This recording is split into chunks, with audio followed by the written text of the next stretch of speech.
I usually stream on Twitch, but my Twitch account got banned for like. See, I didn't even do anything. It was like an auto mod thing that saw some of my bots as like they thought it was. I have like things that go in your chat that like you know I have Instagram. Like, hey, check out my Instagram, check out my Facebook or whatever. And Twitch saw that as like a bot that is for like view botting and like auto moderating things. Like it's just not. They saw it as like a negative bot, so they banned me, and then I had to appeal it. So I just got the account back yesterday. So I was like just streaming on YouTube. So now I'm streaming on YouTube nowadays. But now that I have my Twitch account back, I'm gonna do both. I'm gonna do like try to figure out how to do both at the same time. So I can just press go live, and then it'll be both my YouTube and my Twitch streaming, and anybody can check it out at any point in time. Just easier that way. Right on. Yeah. That's cool. That's cool. I bet you get, I feel like people, there's a few people like you out there that help I do both. people get over some humps in their early days in disability, for sure. Yeah, I think a lot of like when people ask me what got me into content creation, I always say like in the beginning of my injury, I was watching YouTube. I was going right to YouTube and typing in like wheelchair life, and I was seeing people that were coming up, and I was like, can I drive? What's dating like? Can I work? Am I ever going to work again? Can I play video games? I had so many questions. Am I going to be able to like fuck again? Am I going to be able to go to the bathroom, bathroom? Like, what's that look like? Like, is there sports? I had so many fucking questions. And when I was watching these videos, I was like, these people are really helpful. And I was kind of like, I feel like I could do this. Like I was still very early in my injury. So I was like, I was still in rehab. So I was like, I feel like I could do this. So I started firing up the old camera and sort of started from there. Like I was gaming on Twitch for like a month, and I was like, well, I'm also in rehab. So I'm going to pull out my phone and record this and post that on YouTube and post it on all these other platforms and see where it goes. And that did better, exponentially better than gaming ever does. So obviously I kind of leaned into that. But I still kept like I'm still gonna be gaming. Like I'm always gaming. So I was like, I'm still gonna go live on Twitch, but I'll throw in some just chatting streams where I'm just chatting, talking to people, podcast style, or even just myself, where I'm showing the screen and we're watching videos together and I'm commentating on, like I'm reacting to it. Yeah, my son likes reaction, but he's wanted to start a YouTube channel. He wants to do reaction videos. Fuck yeah, man, it's fun as hell. And I think like the ability to go live and give people an opportunity to talk to me live that are usually in my comment section. Like I remember being newly injured. I remember putting comments on these creators' comment sections and being like, I'm never going to get an answer back. Like I'm getting lost in the ether a little bit. So to be able to go live and give people the opportunity to ask me these questions or really talk to me live, I'm going to answer these questions. Any questions that anybody has, it gives them an opportunity to talk to me one-on-one, like without me actually going to their house. Like I thought that was cool. If I was to be writing a comment on a creator's page and I saw that they were live after I made the comment or during I was making the comment, I'd be like, oh fuck, I'm going to go ask this comment to them live. Like they can answer this right now. So I think that's kind of cool. I think the ability to do that is kind of cool, to be able to press a button and not leave my comfy little house here. Yeah. Right? There's a guy that I know that does some of that with trying to promote his new Sam stream. It's a AI software that he created to help with government contracting. Basically writes the bids and does all the research for you and all this other shit. It's an awesome tool. But anyways, he does fires as well. And so I just been talking to him in the wings about fires because that's what my new line of work is going to be in is wildland firefighting mitigation, hopefully all over the U.S. Were you in that before? Like before you got hurt? Were you into okay? Yeah, I fought a lot of fires when I was in prison. Yep. I was was that the community service hours that they made you do? Yeah. Okay. Yeah. We don't, bro. When I talk to people from the States, you guys live in a foreign land. Like I don't like prison and stuff like that. There's like a difference between prison and jail. Like I don't know. It all seems to be lumped into one thing in Canada. Like there's not like crazy. Like I don't know. You guys can go to jail for like parking tickets and shit. Like you gotta like we don't have that. Like we don't. I don't know, man. Like my buddy, I was talking to a buddy of mine I was gaming with years ago, and he's like, "Yeah, I gotta go to the bin this weekend." And I was like, "What?" He's like, "Yeah, I'm doing weekends at the old bin." And I was like, "For what do you mean? This guy fucking I didn't pay child support." And I was like, "What the fuck? What do you mean you went to jail for that?" And he's like, "Well, that amongst other things, but yeah, a couple accumulation of some tickets." And yeah, I gotta do weekends. And I was like, what? Like that? That was such a foreign concept to me. I was like, what are you even saying right now, bro? I don't know, that was crazy to me. I thought that was crazy. Yeah. Yeah. It's takes a couple of different worlds down here. Well, not really 100%. different. You know, you got jail and prison. It's definitely two different environments, that's for sure. Prison was where I learned a lot of tools to stay out of prison, but I just never used them Okay, I to like that. I learned the tools to um stay out of prison in prison. I fuck with that. You know, like I learned how to be a wildland firefighter. I learned how to be a carpenter. I learned how to be a welder. Like I built like here in Oregon, there's a big resort called Lake Billy Chinook, and it has a little marina that has 64 boat docks in it.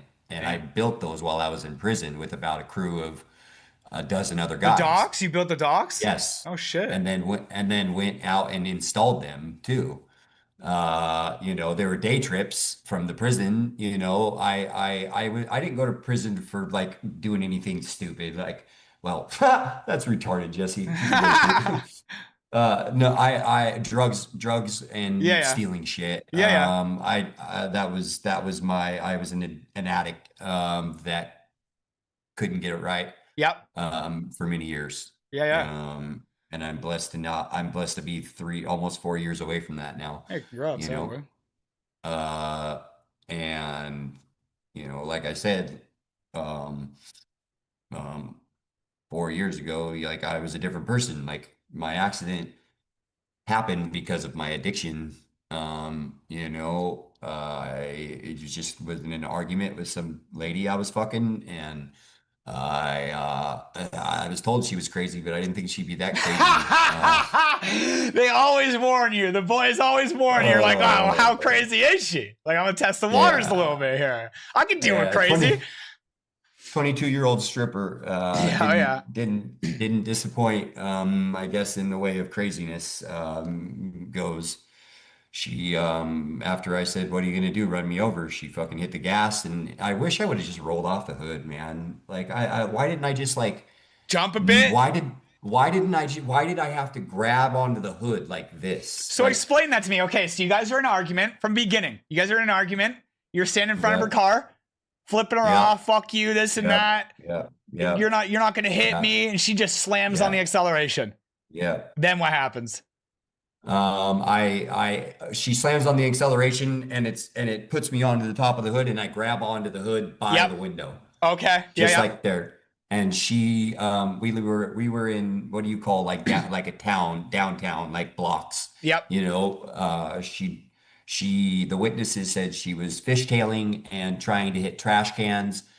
And I was screaming, help, stop the car, help, stop the car. Like, and Screaming bloody murder. yes, Yeah. yes. I even watched the Ring video from right before the Oh, accident. fuck, there's a video. Yes, Oh man. yes, yes. The DA let me have the video she went to prison. Yeah, You you know, it was a bet. two-way street, but like still like you should have not done She hit a that. person with her car, bro. Like, Yeah, she yeah. only did 3 years though, man. She should have got a lot more fucking time than that. Damn. I mean, Yeah. but like So yes. she hit you. She's Anyways, starting to hit some stuff. yep. And Yep. then when do you get off the hood? How does this go over? You go under the car, you go over the car.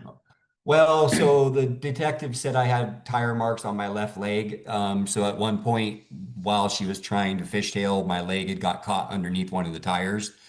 And then she ran a stop sign, lost control, and hit a parked car at about 25 miles an hour. And it was a SUV right on the ass end of it like this. And it and it stood me up. Pinned you. Pinned you right up He against the fucking car. pinned me. Yeah. And I said, I heard her yell, Jesse, oh my God. And I just said, you killed me, you fucking bitch. You killed me. You killed your last word. Imagine your last word just be like, you killed me. And then says you die.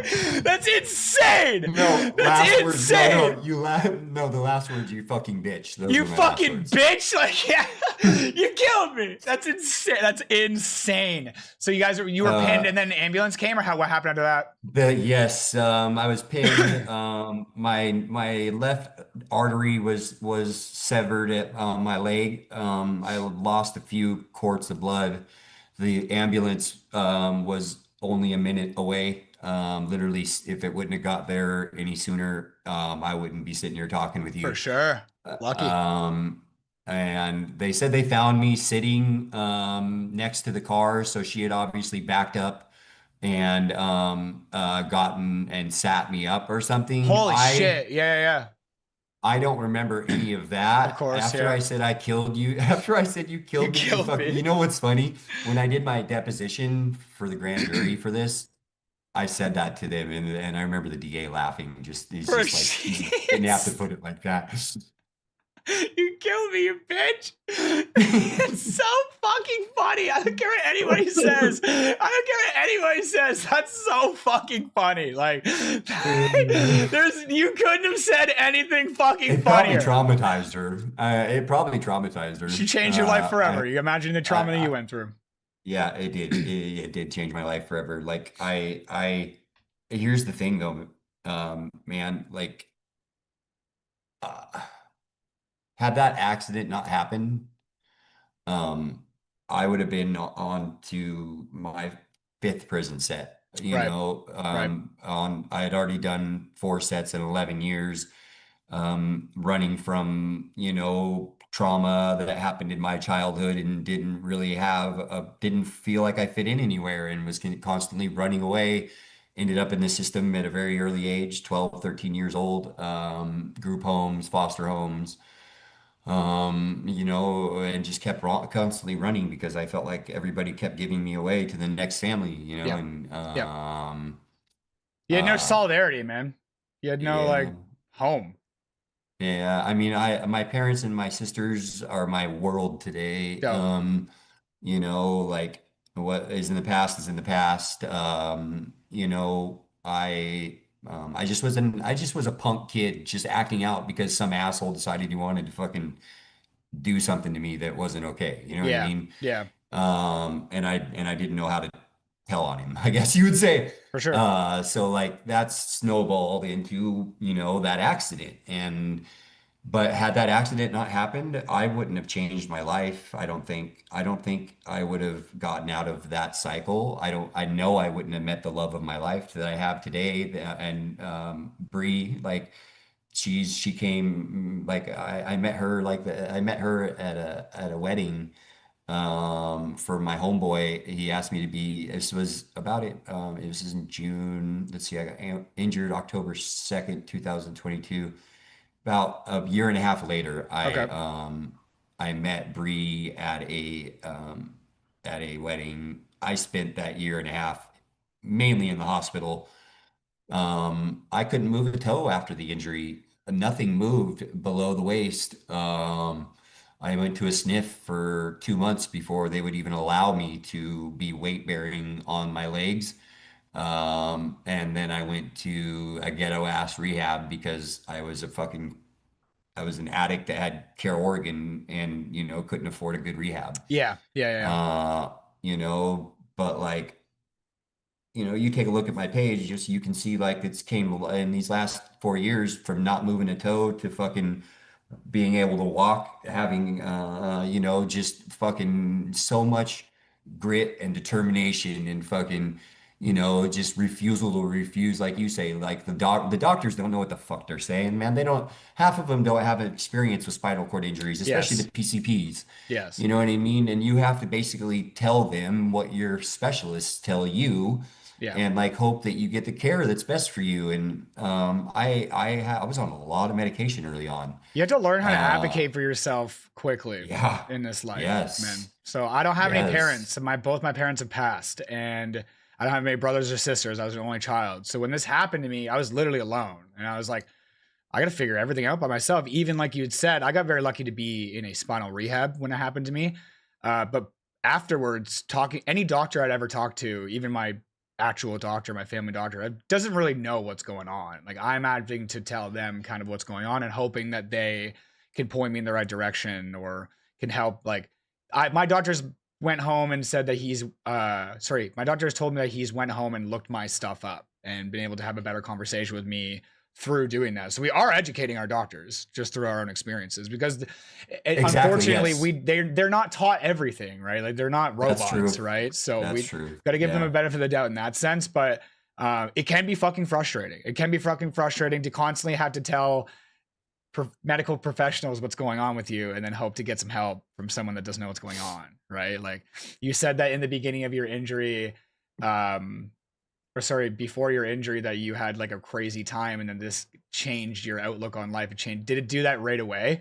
Was that right away? That was Hmm. like, or did you get right back into it a little Good bit? Were you question. dabbling a Good little bit? question. Yeah. Good question. Um, so I was smoking weed, and that was about all I could do, and I was vaping.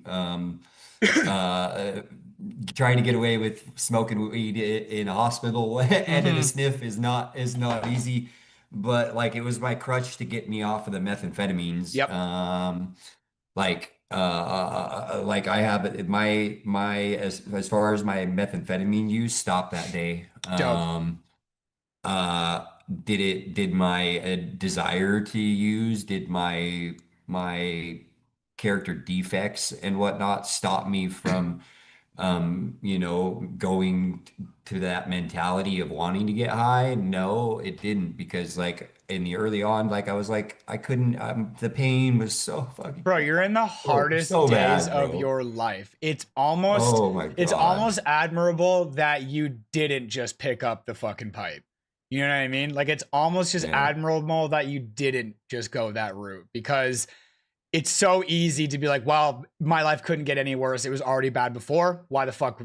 This is so much easier to just do this, to fall into these. And that's Gives why, me again, like goosebumps. 100%, bro. It's so easy to go fall into that. So the fact that you chose not to, and you're like, well, I can smoke my weed, but to get back on the hard shit just isn't the route that I want. And like, this might be, as we talked about a little bit before the podcast started, was kind of like an eye opener, like telling you to sit the fuck down. Like sit down, metaphorically and literally. Sit your ass down Yes. and just think about what the fuck you did. Like a timeout. Yeah, You're on a man. lifelong timeout right now from all the shit that Yeah. you did. Yeah.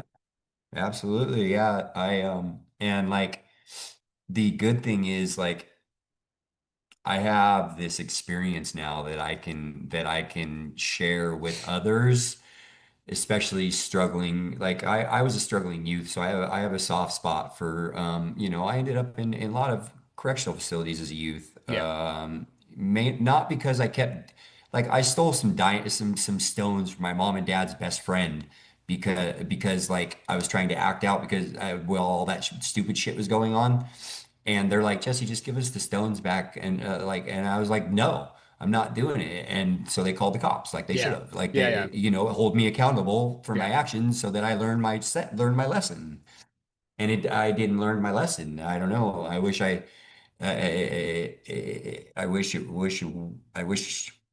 no, I don't wish it would have been different.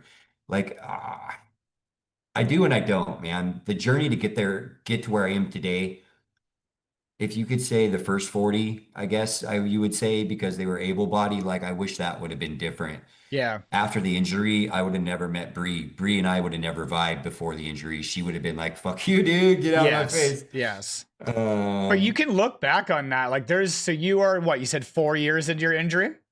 yeah, Um, and I mean, you can look back on that and be like, holy fuck, like I've changed so much. I always say, like, if I'm the same person I was a year ago, like I'm doing something wrong, right? So even exactly. in Yeah, this new normal life, like you will constantly be changing mentally, yeah, physically. And I think with everything that's happened to people like us, like the perspective that we get is incredible. We were talking a little bit about would you go back to the moment of your accident and stop it all from happening? And basically, you were saying no. You're like, No. if like I would not, because the person that you're able to become after this has been better than you ever were before. And I think that's a lot of people's Yes. stories. Like recently, I learned that because I had assumed that most people wouldn't want this life. Like, because myself, I would definitely go back and change that for me. My situation's much different. I just kind of woke up like this. And my hardship in life, like, I actually started making those changes just before my injuries. Like, so the addiction issues, the hurting people, the horrible things that I did, and like the dumb things that I did. I was never a bad person, but I was a pretty fucked up kid. And I did some bad shit. So I had sort of made the efforts to make those changes already, probably about a year and a half before my injury. So when I got hurt, I was like, fuck, man. Like, I was already doing so good for myself. I will say the perspective that I have now is nothing like I would have ever had as an able-bodied person. I just think I would have been able to get to a good place in my life. It seems like you wouldn't have had that option. It seems like there's no way with the trajectory that you were on that you were going to get any better. There was no stopping this. This had to happen to you. This had to happen to you, or you wouldn't be here right now. I don't know if you would have lasted 4 years from now. I don't know. Who the fuck am I to say? But you're right. It just doesn't seem like it, right? No, yes, no, for sure. I have to touch on one thing because I can't let it go. Yeah. You're a fucking Patriots fan, man. Go Pats. Go Oh my Pats. God. Go Pats, man. Am I wearing my hat? Hold on.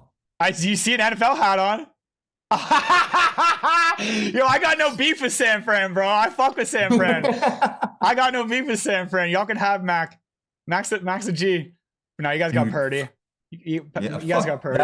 I don't even know where that dude came from. Like, bro, I mean, I'll take Mr. Irrelevant, bro. Like, Mr. Irrelevant. Proving the league wrong, man. No, I fuck with San Fran, bro. Like, I'm a Ducks fan too. So like, he was a thorn in our side when he was at fucking Stanford. Man. Like, I was like, fuck that dude. Yeah. But now I'm like, I love you, man. Bro, the fact that Carolina let him go is so bad. But I've never been to an NFL game. Neither have I'm in Canada, so my wife and I were just looking at tickets because we want to take the boys. Like she brought a 10-year-old and I brought a 10-year-old. Really? Okay. Yep. And they're a month apart. Wow. Yes, it's so awesome to watch. They vibe on everything. They Fortnite together, they Roblox together, they do all the shit together. He's with me on the weekends. I pick him up from his mom's on Fridays. He lives about 45 minutes away. And then they get along, man, better than siblings. Cool. Because they'll have their spats, but then they'll just separate, you know. I think because they didn't grow up together, so there's no like prior beef. They're just kids at the same age that are now living in the same house or like get the same situation, like get to see each other. So it's like, we're brothers, but we're step brothers. We're cool as fuck. Yes. Like we're chilling, right? Like that's dope. Yeah, and I try to be the hip dad. Like I'm like, that's cap, bro. Like, that's cap. You risen up the girls, homie? That's tough, brother. Riz? We want to have a baby. We want to have a girl, baby girl. I was supposed to go get checked at a fertility clinic just to get just to see what we're working with because I smoke so much weed and drink and, you know, I'm not the most sexual person anymore after my injury. Of course. It's been an obstacle for me to figure out how to navigate. And is that like, do you medication or do you do like the injections? No, I went and got the injections, tried those. It works. It makes it do it, does what it's supposed to do. Yep. We can make it do what it's supposed to do, but like, I never know when it's gonna flop. Well, like, it's just so weird. Like, I can't feel that part of my body. And like, okay, so you can't feel your dick, but you can get hard. Yep. Okay. That's, I can relate to that. So the best way I can describe it to people is like, there's a sweater over my hog. Like I can feel it, but it's very like dull. Yeah. I wish I had that. I have nothing. Yeah. Like I could sit there and just be like, Yo, that's My wife's dope. like, bro, stop doing that. Don't. I mean, like I look at it sometimes and it's frustrating because like Of I can't, course. it does her good. It doesn't do me good Right. anymore. And it's something that I need to, I mean, I do therapy I do therapy weekly. 1 week, every 2 weeks I do it for addiction, and every 2 weeks I do it for trauma. Nice. So like I have therapy every week. It's Yep. just staggered on which one. That has really helped me grow as a person and be able to have the growth and just the mindset to be able to like try to be better than I was yesterday. Yep. You know, that's what I wanted. That's my whole like I know that like my new norm, like you were saying earlier, like you have daily pain. I have daily pain. I'm in pain right Like now. I don't have it quite right now. Like I'll explain mine a little bit to you. I'd like to hear about yours as well. Like I've chased this for 3 years, I feel like. So let me explain my sensation. It stopped. It's like I can feel the left leg, but I can't feel the right leg. I Okay. have I Right to have your toes? more right to my toes, Okay. yes. Well, well. But my sensation on the left is very weird. It's different. I have proprioception of that side. I have none of the right. I have no idea where it is if I close my eyes. Okay. That's Yeah. been the barrier to me being able to stay upright Yep. without a walker. Anyways, so you get down to the cheeks and the front, like there's just a line on one side, and on the other side, it's like a transition, but it's a very sensitive transition that if you touch, it'll send you to an instant spasm sometimes. Like on your one leg that's Uh, kind of like, right there, yeah. right there, Yeah. right there where you're touching right now. Yep. It's like like you've said, the bane in my existence. Like Yeah. some days it'll just be a throbbing in my right leg, but it's not my right leg that hurts. It's the hemorrhoids, or it's the bowel, or it's the bladder, or Yep. it's something that I can't feel that is telling me like I had kidney stones and I couldn't stop sweating. And I Mm. didn't know that I had kidney stones until I went to the ER just crying in pain because of my side, and they're like, "Oh, you've got kidney stones," and I'm like, "Well, that explains it." But like, so my eye is definitely daily. Um, nerve pain, I think, is more what it is. I do deal with. I mean, I've had one knee replaced and one knee reconstructed. My pelvis was separated like this. So they screwed the back together and they put four screws in the front, and I got like 8 screws up my back. Fuck. Yeah, I've got a lot of hardware in me. I've had some What's your level removed. of injury? L1. Oh, fuck. Okay. Okay. So lower. It's Yeah, lower. yeah, yeah. That's why you got a lot of I return. You got a lot of yeah, return because it's a lower injury. yeah. I love that. Yeah, I mean, like my neighbor, he's an L1, I think, or T11, T12, something. Maybe I don't remember. I'm Yeah. too stoned. Uh, and like he went to Craig twice, and he was only able to crawl, get back to where he could like crawl a little Yep. bit, and spent like 50K on it. And like I was like, man, I would be super salty about that. Like that, like my return came slowly. I mean, 2 months I wasn't allowed. Like they had to hoist me in and out of bed. They Yep. wouldn't allow they wouldn't allow me to fucking like I remember being pushed through the hallways and just looking back and seeing a pile of shit just going dunk dunk dunk dunk dunk behind me, Yeah. and Yeah. just being so embarrassed that I couldn't control my bowels, or like I had to or my bladder. I have to cath 6 times a day. Like people are like, "Oh, dude, I'm so sorry." I'm like, I don't need your sympathy. I don't need No. your Nobody wants I sympathy. don't no, like I hate the people that are like, You're so inspiring." I mean, get it. I get it. Some of us are. Some of us do inspiring things, but so I guess it's just a word that like I had so much trauma in my past that I could never be inspiring. You know what I mean? My brain will never let me think that I could be anything other than a fucking degenerate drug addict. And trying to push that out Yeah. is. It's I think you just made me been realize something. I think you just made me realize why it's so hard for even probably myself and a lot of other people in our situations to appreciate the word, like, to be called inspiring, because some people like it. Like, some people are like, I am here to inspire, and they can accept that. I think the people like you and I are looking back at our lives and the things that we had done, and it's like, how could we possibly be categorized as inspiring, bro? Like, you have no idea, like, what the That's fuck, like, impossible. it's impossible. But Nope. I think that by I think giving decisions ourselves the can benefit be. of the doubt, yeah, I think if we give ourselves the benefit of the doubt a little bit, I think some things that we do are pretty fucking extraordinary. Like, I just know that there are people that I have met throughout my life, and I've met a lot of people throughout my life that when they tell me that they couldn't do it, or like that they can't believe sorry, or that they knew that I could come out of this on top, they actually mean it. You know what I mean? They're like, they know that if they were dealt those cards, they couldn't handle it the way that I did. And like, they're Mhm. happy and they're kind of proud with how I've handled it. Now, on these days where I'm by myself and how I feel, it doesn't feel like I'm handling this well at all. Like, on these tough days, on the daily, if you were a fly in my house, you'd be like, oh, this guy's fucking going through it. Me too, Right? brother. It's Me going too. fucking through it. It takes me 2 hours to get up in the morning and shit. Like, it's not Yeah. an easy life.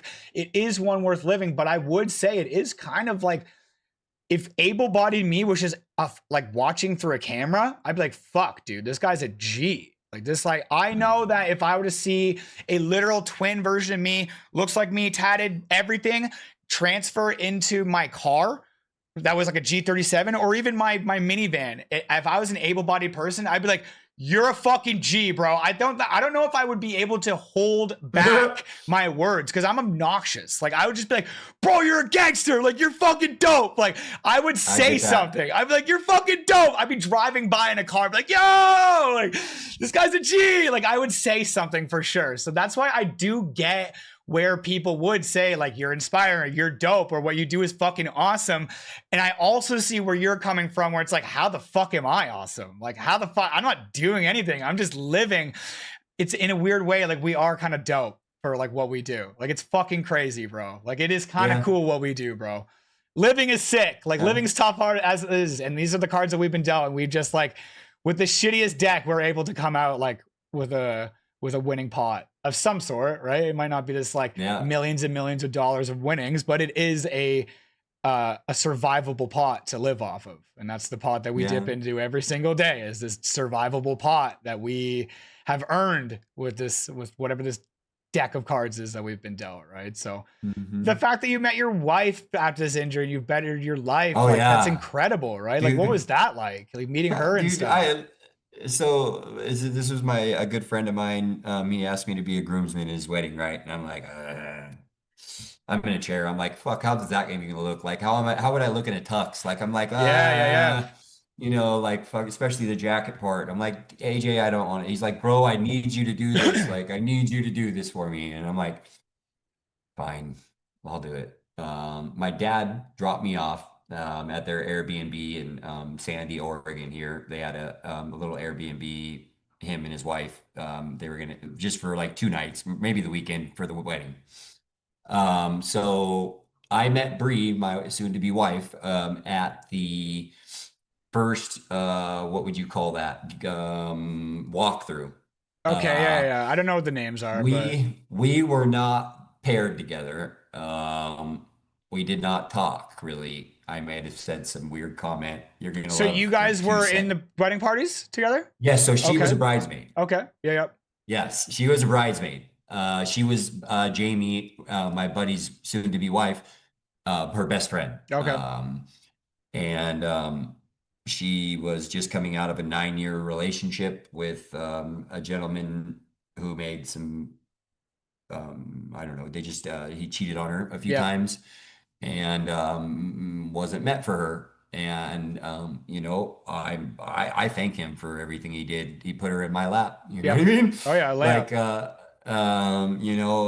but like she's the most amazing woman I never thought I would meet. Mhm. I well going where I let me back up. A spot where I was at in my life when I showed up to that was I was going to therapy about twice a week. I was living on my own in an apartment with a dog. Um, and just getting ready to start college.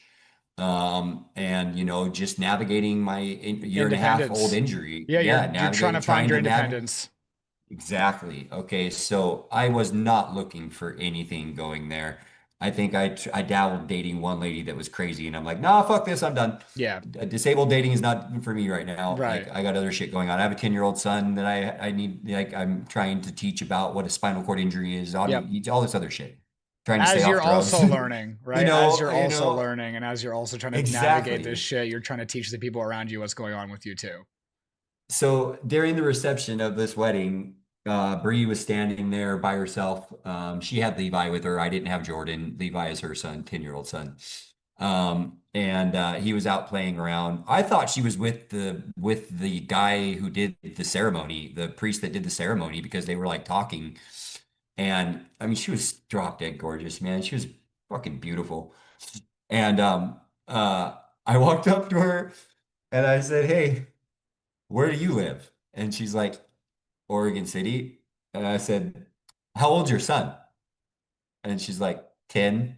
And I'm like, "Oh, that's cool. My son's 10 too." And that was it. I turned Hmm. around and wheeled away.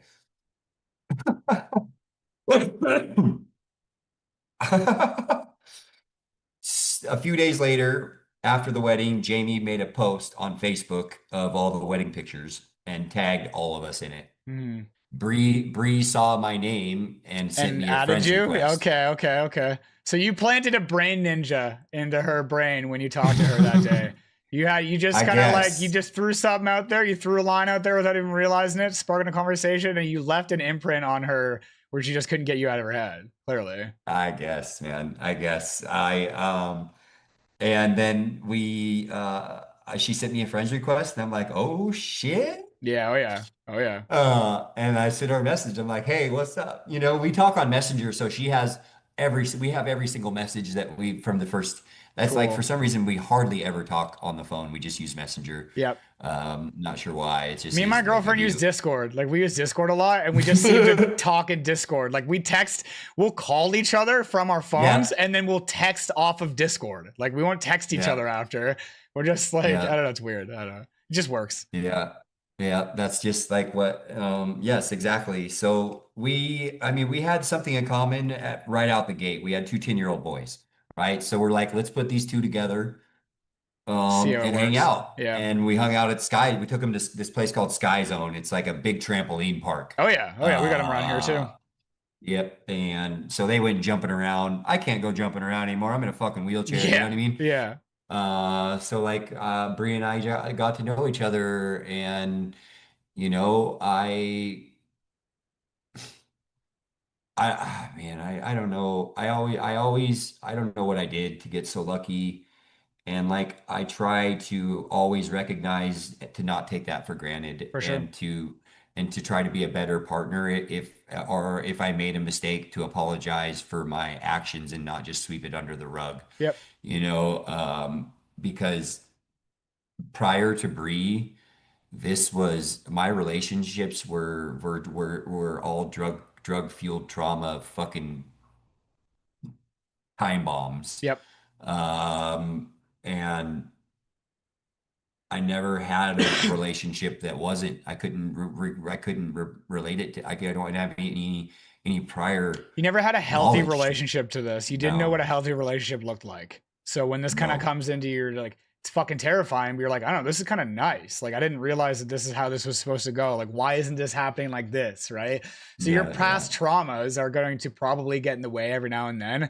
And it yeah, seems like Brie has a good head on her shoulders where she's just like, I don't fuck with that. And you're like, no, okay, I gotta hold myself accountable and fucking yeah. yeah. Sometimes we have to face the consequences of our own actions. And you're just like, I've done so much of that in my life. I have no problem admitting my faults. I actually share a lot of what you have, like your values in life. Like a lot of what you seem to have gone through is similar, or even just mentally, the way you are in life is very similar to how I am right now. And like, Mm, just sort of, I think it comes from the same upbringing of having a tough thing or having a tough childhood, it never being easy, living in constant chaos, and then having mm. something even more insane that we could have possibly ever even imagined happen, and us being like, holy fuck. Like we have to reassess our entire situations right now. And I'm every Goosebumps. day, goosebumps, bro. Every day, Ah, every day I'm trying to better myself. There are days where me I too. catch myself, especially when the pain is bad. I am a miserable fuck. Like when the pain is Me bad, too. I'm fucking miserable. And it affects everything I do. Any person I have a conversation with, you can tell when I'm in pain because I'm just like, I'm just not me. I'm not 100% me. I'm not even able to be 100% me because of this pain is taking over. But to be at least verbal about that and tell the people around you what you're dealing with allows them to understand what you're going through. So then when these things happen, they can acknowledge that and they don't hold you at a fault for that. They're just like, this is just something that he's dealing with, right? Like they don't hold you Yes. like they don't hold it against you when you're kind of like in a worse mood or whatever. Well, you would hope not. It's You'd hope, right? they But don't. They don't. I know they don't. Like my immediate family understands it more than it's weird. It's more weird when I go to like a baseball game or something. Like I had that happen. I took my dad to a Hops. It's a minor league baseball team here, yep, local, and like I had a spasm while I was pushing to go grab a beer, right? And like I'm like and I just kind of let myself yep, coast for a second yep, and let it kind of work itself through or try to figure out like I don't even know where it is, man. I just start hitting places on my stomach, trying to get it to like stop yep. spasming. And sometimes I'm successful and sometimes it makes it worse. Okay. And but like I feel like I have to do something. Like if I sit there in that very exact spot, it just stays in that same Yeah, yeah. exact pain, and I'm like, baby, shake my leg, please, shake something, I like always help say that me. distraction is the best medicine when it comes to our pain. Like Yeah. distraction. So it's like whether you're trying to like stimulate your body in a different area to distract your body from doing what it's doing right now, or like find out like you are like, okay, do I have a hemorrhoid or do I have an infection? Like you're trying to figure out where this is coming from. And a lot of time just distracting yourself with something. So like when you have that wincing moment where you're gonna say that like your dad reacted in a way that you didn't expect, kind of. No, no, sorry, it wasn't my dad. It was some bystander going Yeah. by that like stop, like, are you okay? And Yeah. I'm like, I'm fine, I'm fine, I'm fine. Leave me alone. Like, like get away from me. It's tough. In But that I moment, you just want to also, coast through. In that moment, you're like, I know yeah, I'm going to be fine. I just need to audibly yell for a second because ow, this yeah, fucking hurts. And I yeah. need to like do whatever I need. Like I do this a lot. I do this a lot because it like stimulates my legs a little bit and it makes me Me feel too. That's it what like it does. Like tingly. it, It yes, sends like a tingling yes, sensation in my legs. yes, So I'm like rubbing it. yes. I'll rub my back and shit. And I'm trying to like That's what distract my my side brain. does. Yeah. Yeah, And I'm mine's doing this a lot. 100%. So, Does it and do both legs or just one? it'll just so if I do it on the left side, it does my left leg, and if I do it on the right side, it does my right leg. It seems to be. There's no like if I did it in the Oh. middle, it wouldn't do both. It would have to be one or the other. So if you see me ever I rubbing had my my right spleen side, removed like shortly after my accident. They had to take my spleen out, yeah, and so like I have a scar like this long down my belly, and that's very very sensitive. sensitive When I for touch, sure, oh fuck yeah, like for I touch sure. that, and it does that static in my right leg. Like Oh, I okay. do it, and it just to feel the static, and my Oh, pain goes 100%.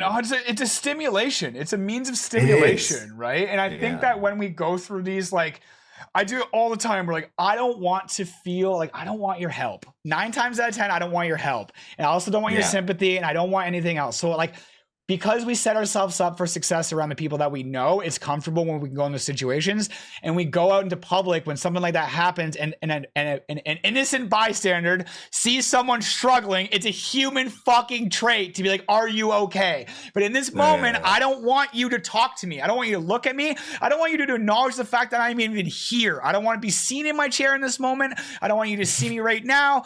It is so tough to try to give these people the benefit of the doubt because yes, they are trying to help, but at the same time, like I'm also just trying to live my life a little bit here, right? It's tough, man. It really is like just I don't know how to word this, but it's trying to just figure out how to handle this disability mentally just as much as it is yeah. physically. Just as much as it is physically, man. There's a That's lot where of I stuff going struggled on early mentally. on. Yeah. Mentally was where I really struggled early on. Like I was like, do I really want somebody to change my diaper the rest of my life? Do I Right. really want somebody to have to dump my fucking what do they call those things? Fully Yep. catheter. Catheter. Like I've That's why we pride ourselves on our independence, bro. Like there's no I preach independence for disabled people. I preach it. Like if you can find mm, anything to make yourself as independent as physically as possible, do everything in your power to not ask for help, do it. Because like you start mm, giving into your disability when you don't. Or like I wouldn't say giving it, maybe that's not the best way to put it, but you just start I don't know. It doesn't feel good when you have to like ask for help, right? So no. being as independent as possible is such a good feeling, and you just take what you can get, man. If you have to ask for help, you gotta just let that pride go sometimes, bro. I live it like I should call myself Professor Pride. Like I fucking am too proud sometimes, at fault, to a fault, right? Like, Yeah, that'll get you. Yeah, like I took the handles off the back of my wheelchair because I used to have these flip up handles for a while. Well, actually, I broke it yanking in and out of my fucking pickup truck. I have a fucking big ass diesel 6.6 liter. yep, And I have the Bruno Outrider on the back of it. Now, Crime Victims Compensation helped pay for the hand controls cool. With the crane or whatever. and the crane. Yeah, Yeah. But before I had the crane, I just climb my ass up in there, yeah, yeah, oh break yeah, that fucking thing down and yep, throw it up in there. Like yep, I always it was I was watching YouTube videos like how to transfer into a truck because yep. like that's a long ways up there. And I'm a little bit different than somebody who has a complete injury, like my buddy Andrew. I'm like, how do I make it easier for him to get in the passenger side now? Like, I got to put in like a little climbing rope, you know what I mean? Hundred So that he can percent, just like 100%. climb up that Because he bit, can't bear you weight on know? his legs, right? Like that would be like Yeah, me. It yeah, would I would have to finagle some shit to get myself in there, and it would be so easy. It would be a lot easier if I had, like you said, like a rope with some knots on it. I could just kind of pull hmm, myself up a little bit because I don't have any leg function whatsoever. Even getting into my van, like I drove an Infiniti G37 when I first got paralyzed because I wanted to be like, I still want to be like the sports car driver. I wanted to have nice cars. I still want to be like that. Like I wanted to have some fun still, right? I wanted to prove to hmm, myself that I could still do shit like that. So it was transferring into my car and breaking the chair down and putting that beside me or behind me or whatever, right? But when I got the van, I was like, oh, I need to learn how to transfer higher, like way higher. The van is up way fucking higher. Now, putting my chair in the van is a joke. Like I stow and go the seats. So I just press the button and I grab the seat and I just pull it. I pull the whole chair into the van behind me. It's a joke. It's so easy. But to yeah, transfer, like I'm having to like lift my ass way up in the air. And that took a lot of time that took a lot of time to learn. I fucking fell like so many times trying to learn that. And then when my buddies come with trucks, like we'll try to figure things out. Like they'll try to park up against a curb where like yeah. I'm That's what up I'm yep, up higher on the curb and it's easier for yep, me. I'll grab the holy shit handle and I'll fucking yank myself in or whatever, right? Like they'll grab my pants and fucking throw me in, whatever, right? Like yeah, whatever's gonna make that easier for them. Because like yeah. you said, it's every injury isn't the same. Like he could be the L. He could be L. What did you say? Two. You could be L two I as think so. you be L two as well and have a completely different situation. Completely more paralyzed. Yeah. Kind of have an incomplete or complete injury. Yeah, Um, that's what I've noticed from these is like there's no two the same. no, we're snowflakes, bro. Uh, We're all different yeah, in every way. yeah, I mean, you have similarities. Like we have a lot of like I think one similarity is like bowel and bladder issues can cause nerve pain. Yep. I think that can happen for a lot of us. Yeah, me too. Yep. When I have a bladder infection, my pain's horrible. Yeah, I mean, like for early on, I had so many fucking. I was chasing fucking UTI after UTI after UTI. Yep. Got fucking C. diff. Fucking like it was just fuck, dude. I was so many hospital visits for that first like year and a half, man. Yep. My body was trying to level out, and then I've had some elective surgeries done for my legs, because of the mobility that I've been able to get back. I've seen that kind of level out, so to speak. Plateau. Like, yes. So Yeah. like, I guess what I would say, how I say that is like, I can't move my foot out, right? Yep. I against pressure. So like, it's when you put pressure there, I can't like move it. But,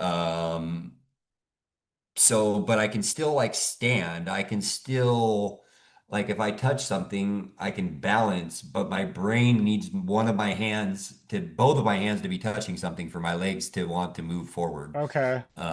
it's too many things are trying to communicate down that spinal cord injury. And it's like it just when you have it when it's crushed or whatever, when you like I remember when I went in and they put me on one of those tilt tables and they to see like how crushed it is, I guess you would say. Oh yeah. Oh yeah. Uh, where they put this fucking like dye in there. Yeah, yeah. Oh And yeah. I know exactly what you're talking about. yeah, because I was considering putting in a spinal cord stimulator. I have that. I Because have a stimulator. I have a do you? spinal And cord stimulator. Yeah. oh, what do you think about it? It's I don't know. So I don't have it How for much did it movement. reduce your pain? I wouldn't be here without it. That's for Mm, sure. There's no way that I mm. could live this life in this amount of pain without something to fight back with it. I got And approved for it, but I got scared to do it because they said they were going to have to hollow out a piece of my bone to put it up high enough to yeah, where it would make a difference. yeah, yeah. It it's a lot of people don't get help from it. Like I feel like I'm quite the anomaly with it.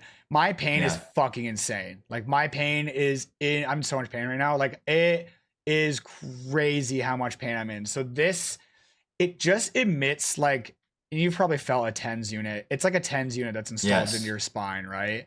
But it just emits like a really aggressive vibration, which like stimulation, which allows my brain to be a little bit distracted. Like the best way that I can describe it is that I'm fighting pain with pain. Like it is uncomfortable, it hurts, it is not a nice feeling whatsoever, but it is better than the pain, like the nerve pain. Hmm. And I'm just turning it on to distract my brain. And that, like, again, could be listening to music, could be going to the gym, could be playing basketball, gaming, whatever it is. Like it's all a means of distraction for my pain. Everything I do in my day helps my pain. Like when I just sit here and do nothing, I'm in so much fucking pain. Like I'm in Hmm. so much fucking pain because it's the Yeah, only you thing my gotta brain keep your thinks mind about. busy. You Yeah, have to keep your yeah. mind busy. So going to bed, sleep has been an issue for 8.5 years. I don't sleep, Hmm. bro. I don't sleep more than 3 or 4 hours on a regular day because I am in so much pain. When I go to bed, the only thing I can think about is trying to sleep. And then like your body just shuts down a little bit. So it's not thinking about music or gaming or working out. You just want to go to sleep. And then all it thinks about is the pain. It's the only thing. It's just like I said, if I'm just sitting here doing nothing, all my brain thinks about is the pain. Well, if I'm trying to go to bed, how am I supposed to be distracted when I'm going to bed? Right? I Like, have to take medication that knocks me out. It's the only yeah, way for me to do it. I'll Like put on like a I TV show to try to distract myself, but like I honestly like I fall asleep just from pure exhaustion from the pain most of the time. Like not because yeah, I'm tired like physically, just like I'm exhausted from the pain. yeah.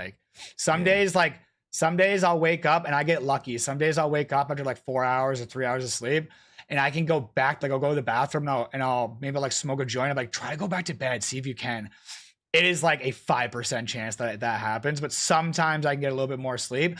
Most of the time, my day just starts. I live on like empty constantly. Like I'm constantly Mm, exhausted all the time. I'm exhausted every day. To get a full night's sleep is such a luxury. That'll happen once a month, maybe, yeah. because I'm in so much fucking Mine's pain. been mine's been better since the mattress, since we changed mattresses. Nice. We went from I have an air bed, but we went to a hybrid. Um, one of those like beauty rests or whatever the hell they're called. Oh, But yeah, the sleep-o-matic hybrid or whatever. one. Yeah. Yeah, I don't know. Both of you, chat. I'm gonna check. Chat was talking to you. I just realized this. I was looking over here. Somebody said, Lily says that both of you guys have wonderful women. Um, Shadow says botched L5 S1 fusion here. That pain is crippling for sure. What fucking yeah, it is the I always say that my pain is more disabling than the actual disability itself. Like if I had the option, like a genie came up to me and was like, or a doctor was like, I can make you walk again, but you're still gonna have this nerve pain, or I can take this pain away, but you're gonna be paralyzed for the rest of your life. Like I wouldn't let him finish his sentence. I would be like, no, take this fucking pain away immediately. I don't care about this wheelchair at all.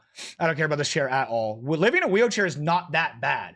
Living in a wheelchair and being in pain is a fucking insult to injury. I can't feel my legs, but I can feel this Mm. pain constantly. Like I can't feel shit. I can't feel or move a fucking thing. But my legs hurt so bad. Like I'm moving my legs right now because it hurts so fucking bad. Like my ankle is killing me. It's been 2 days where it's like See, that's my ankle's fucking killing me for 2 days. I'm Yeah, like, when see, I is don't this do gonna that. leave, man? That's crazy. Like, I think that that puts my shit to shame. I don't have like I mean like I have daily pain, but like mine's like a throbbing something. Like sometimes it'll flare up like a spasm from the back where the hardware Like, is. there's usually a reason behind it, kind of thing, I mean, give or yes, I think take. so. I think usually, yes, sometimes, but a lot of times I think it's in your head too, man. Yeah, yeah. Oh yeah. If you Like I think about the think, pain, it makes it worse, bro. If you're just like dwelling on the pain, it makes it so much worse, man. This is like the means of distraction I talk about, bro. yeah. 1 second, sorry. You're good. Yeah, the nerve pain is There. easily hands down the most debilitating thing that I deal with on the fucking daily. Like I'm in pain 24/7. I don't even like saying I don't wish this on anybody because I do. I wish this on everybody. I wish everybody could feel this so then they could just understand what I'm feeling for a brief fucking moment. Like I say all the time that the best multiple sclerosis specialist would be someone that has multiple fucking sclerosis. Right? That's Like true. someone that has what we have because you can only do so much research without actually personally living that, right? Like That's very all my true. pain specialists have no idea what I'm talking about. They talk if they talk to 80 people in a day, none of those 80 people are going to have the same pain. And they have to deal with so many people all the time. So then I come in with my stuff. They're like, yeah, we've heard about this. Like, you definitely have this. And it's like, I might be worse or not as bad as the other guy, right? Like, it's just, they don't know because they don't feel it. And that's tough sometimes. I think that's really tough. I think that's why having a community, having these conversations with you or anybody in similar situations to us, playing sports, being a part of something that, or just surrounding yourself in similar situations, surrounding yourself with people in similar situations to you allows you to help see the things that you have and the things that you can have or don't have, right? You're just like, I didn't realize that I could have this. I didn't realize that someone else was dealing with this. It also helps you feel normal too, right? Like I can't talk to my friends about my bowel and bladder. I do because I'm obnoxious and I tell my friends everything. But I tell my wife everything. Yeah, like they don't understand my bowel and bladder problems. They're just like, yeah, it's crazy.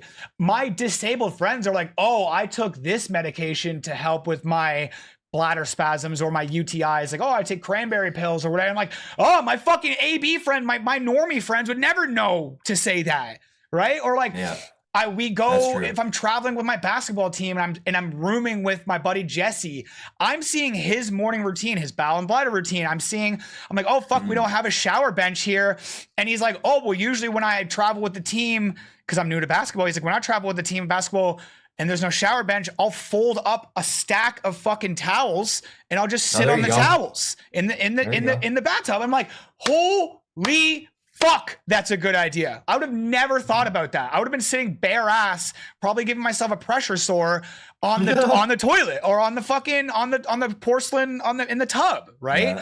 So stuff like that. Little tips and tricks from the boys, right? Little tips and tricks here to help us navigate our lives a little bit better. Now I use that towel trick with my shower bench because it's like a hard shower bench. So I'm like, I fucking fold up a towel and I sit on the towel on my bench. I'm like, I learned this and I'm gonna fucking take this with me every day now. Something that just by hanging out with my buddy who's in a wheelchair, who's been doing this for a long period of time, I get tips and tricks from seasoned vets. That's what I'm doing with my content too. Like that's how I learned. That's how you learned. How did you transfer? I know how to transfer. How do I transfer into a truck?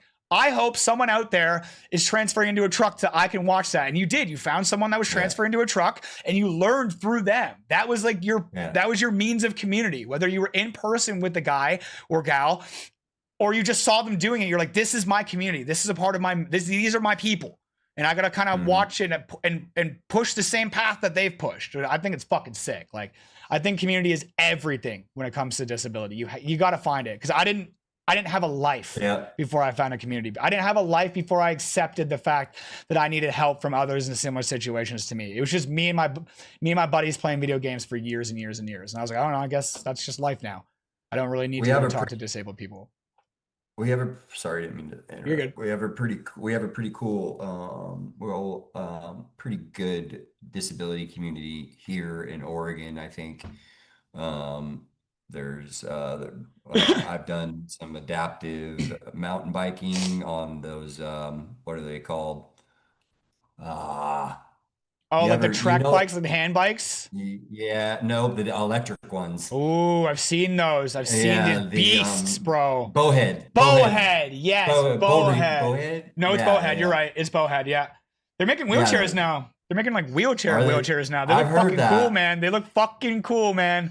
They look I dope. took this fucking chair. I have 4-inch fat tires that I just plug and play on this. Nice. And then I have a knockoff Firefly power system for the Yep. front. Yep. And we went to Lincoln City, which is the beach, last week for our for Mother's Day and for my birthday. And I took that fucker all the way down to the tide pools, man. Let's go. I was out there doing cookies on the beach Let's with that fucking go. That's wheelchair, dope, man. man. Yeah, you just find something new. You're like, this is sick, bro. Like, because I've set Yeah. myself up for success, because you got the big tires, because you got the Firefly, you're like, I Bro, can do some dope shit. it's dangerous though. I've cracked my pelvis twice now because of it. I remember when we first moved in here, I turned the corner too hard with that thing going about 10 miles an hour. And I don't wear a seatbelt on my Right. wheelchairs. So like it fucking literally launched me into the wall. Oh my You know, God. I had a fucking big ass, I mean, we were at the football field a couple weeks ago. I was throwing the football with the boys. They're on the same flag football team. So we get to go every Saturday and watch them play flag football, Nice.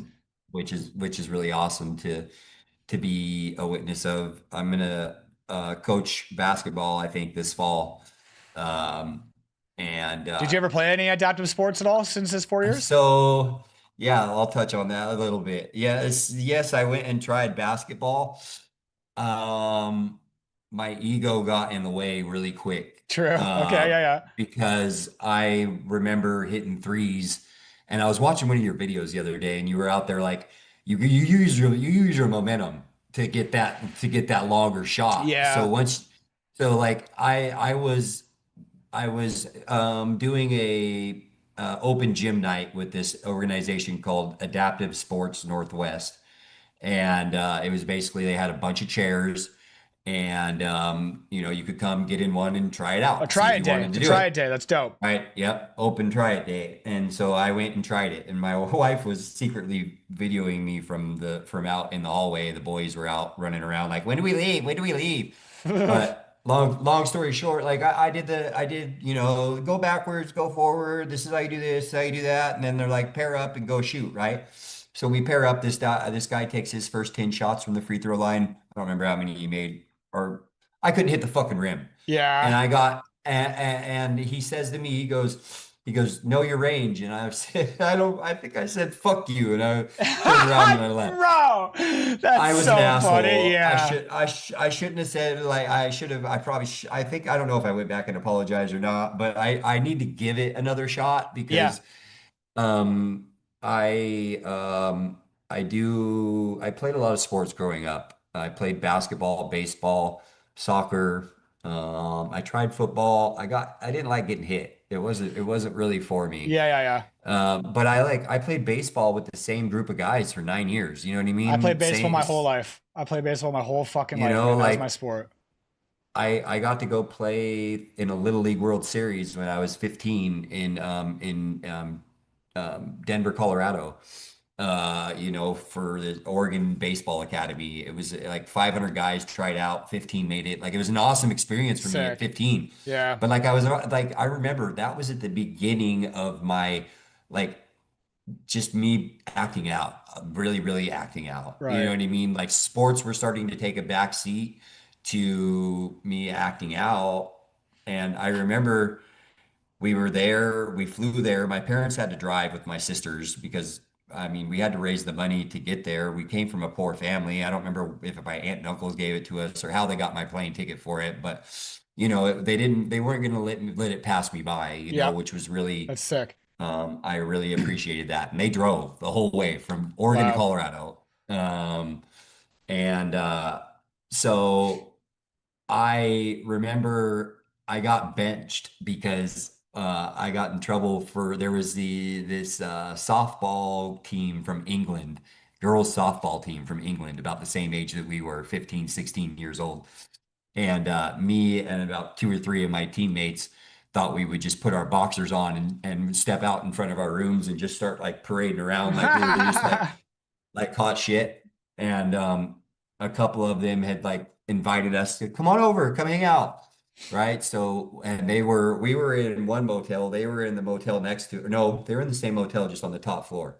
Anyways, our coach fucking busted our ass. Yeah. And Benched you. and benched you. And like the next game, they had me running lines out in the field at the end of the game. But like I was very talented, man. I was a southpaw pitcher. I could run, I could hit, I could catch. I was very I enjoyed sports. Like you Yeah. can't force like I put a ball in my son's hand, but like I'm not gonna force him to play it. You know what I mean? If it's not something that speaks to him, Yeah. then like find something that Sports speaks to spoke to you. me young. Young, I was like, I like Me this. too. I like this. And I Me played too. everything I possibly could. Football, baseball, wrestling, soccer, Yeah. everything I could get my hands on. I tried it. I loved it every time. Yeah. You should definitely go back and try wheelchair basketball again. I know that when I couldn't hit the rim either, bro. Like I couldn't do anything, man. Like again, like you grow stronger. You figure out how like to use your momentum. You figure out the form of a shooting. You don't stop shooting with two Yeah. hands, right? Like things just kind of come to play. But the actual like my favorite part about basketball is I the want to do chair. archery. Ooh, that's sick. They have that here. That's dope. My favorite part about basketball is the chair. The chair, Those are pretty dope it's chairs. incredible. The freedom that I feel in a basketball chair is unmatched. Like I Explain. can push in that thing so fucking fast, and I can Oh do yeah. like 360s like crazy. I can spin like crazy on the spot. Yeah. When I transfer from my ball chair to my day chair, I like feel way disabled. Like I'm like, holy fuck. Because now I'm just like pushing forward. Like even turning like this, yes, I can spin on the spot, but it's like one wheel stays in one spot and the other one turns around. Right? So it's like, Yeah. but with the cambered wheels on a sport chair, you could just like do crazy amounts of 360s. Like I don't know, man. Like I just feel like I feel a little bit more normal. I'm faster than anybody less able-bodied in my ball chair. Like I can out fucking run anybody in my ball chair. I can't do that in my day chair. Like my day Yeah. chair is just for comfort. Like it just gets me from point A to point B. The ball chair, like I hate my wish chair. I hate my chair too. Bro, I'm gonna show you something. I got size for my chair. And then it took a year and some change to get the chair. And in that year and a couple months, I fucking lost like 70 pounds. And bro, this thing is so big. Like, look how big, like this. I don't fit in this thing. Bro, I don't fit in this thing at all. Like, I am not, like, this thing is, I'm swimming in this fucking thing. It's a giant, like, when I go to practice, everybody on my team's like, oh, here comes the boat. Like, I gotta watch out for the boat because I'm in this giant ass chair. I look ridiculous. Like, it does not fit me at all, man. And because I've had some time and some experience in my chair and the ability to try out my teammates' day chairs, they're like, yo, sit in my chair. It'll probably fit you. So I get to like try out their chairs and see what that would feel like. That chair doesn't look that bad. Like, I mean, mine, I took a 8-inch agility back and I cut it in half Yeah. to 4 inches. Okay. Cause like, I don't really want anything really touching my back. I fucking hate it. Right. It's because this part of my back is so sensitive. Like that's what gives me the tingles in my Okay. leg Yeah. that you're Yeah. talking about. Like when I touch, I have like a scar that goes right there, but Yeah. like this chair, I'm pretty tight to it. Like it's Yeah. it, You're in that thing. Nice. Yeah. It's perfect. yeah, I'll just fucking wheelie around all Hell over yeah, the place. man. Just It like seems. What do you want to change about it? Like when you get another chair, if and when you get another chair, what would you want to change about it? Why do you not like this one so much? This angle, I want this down back Go further back here. up a bit so I can see. Oh, sorry. The down part of it here. Okay, yeah. You want that to that curve in a bit? further. Oh, Yeah, back. I want my feet to be back here further. Okay. And I want that, like I haven't put a different kind of plate on here. The plate has like sides on it. Yep. Because like my feet will want to like kick out. So like Because it of, hits the sides and stops it from. Yeah, yeah, yeah, yeah. And that's yeah, going to that's, be that because you've had some experience in this chair. Like the next chair you have, you're going to make these alterations, and it's going to be fucking yeah, sick. Like it's going to be dope. yeah, My next chair yeah, is going to be awesome. My next chair is going to fit me great, yeah. As long as you don't lose 70 pounds again bro. As long as I or don't gain gain 70. 70 pounds, I've been gaining weight. I've been gaining weight like a motherfucker, man. Like I gotta lock it in here, man. I gotta Yeah. lock it in. I've You been. guys, so I'm not trying to, sorry, I wasn't trying to pivot, but I really You're good. wanted to tell you a little bit about like what I want, what I'm building right Bro, tell now. me everything. You're Like, talking about that you want to do firefighting. You're talking yes. about a whole bunch of So cool like, shit. I'm in college right now. I am got 60 credits towards my 90. I'm going to get my associates in management. Really, do I need to do? I started this journey because like I needed to find another line of work. I was a carpenter. I pounded nails for the union. Or I was a criminal, one or the other. Like Right. it was, I didn't really have a lot of options. Not a lot of people will hire ex-con.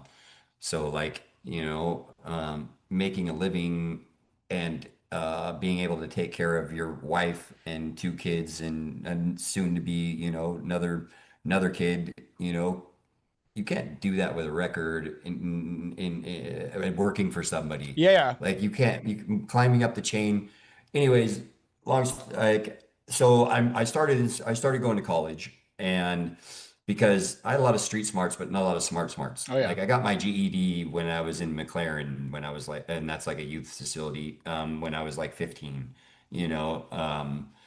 But so I've been going for about 2 years now, and it has allowed me to access parts of my brain that I've never been able to or haven't really like I'm a very creative thinker. I'm finding, I approach problems because of my background as a criminal in different ways. Yeah. Like I see things differently. When you look at a house and like see a beautiful house, I see I'm look I like, my brain automatically looks for the easiest way to get in. Yeah, You know what 100%. I mean? When it's 100%. it's just like, do I act on it? No. Like but it's just like I'm looking for cameras and all this stuff. Like it's just what my brain does. Yeah.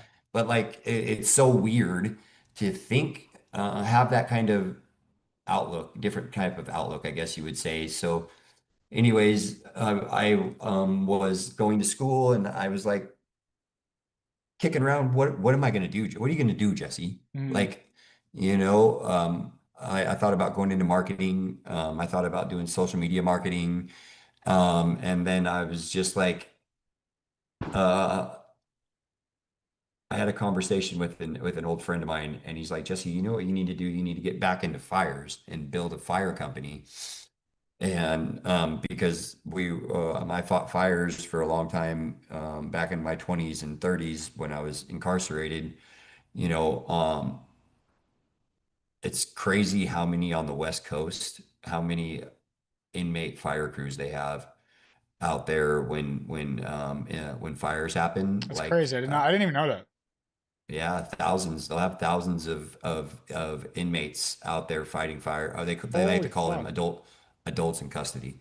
But they're people who are low risk inmates. They're people that are on their way out. They're trying to give them a line of work. They're trying to teach them a skill. They're trying to get their Yeah. community service out of them. Like that's what they call it. It's slavery, really. Like I'll tell you.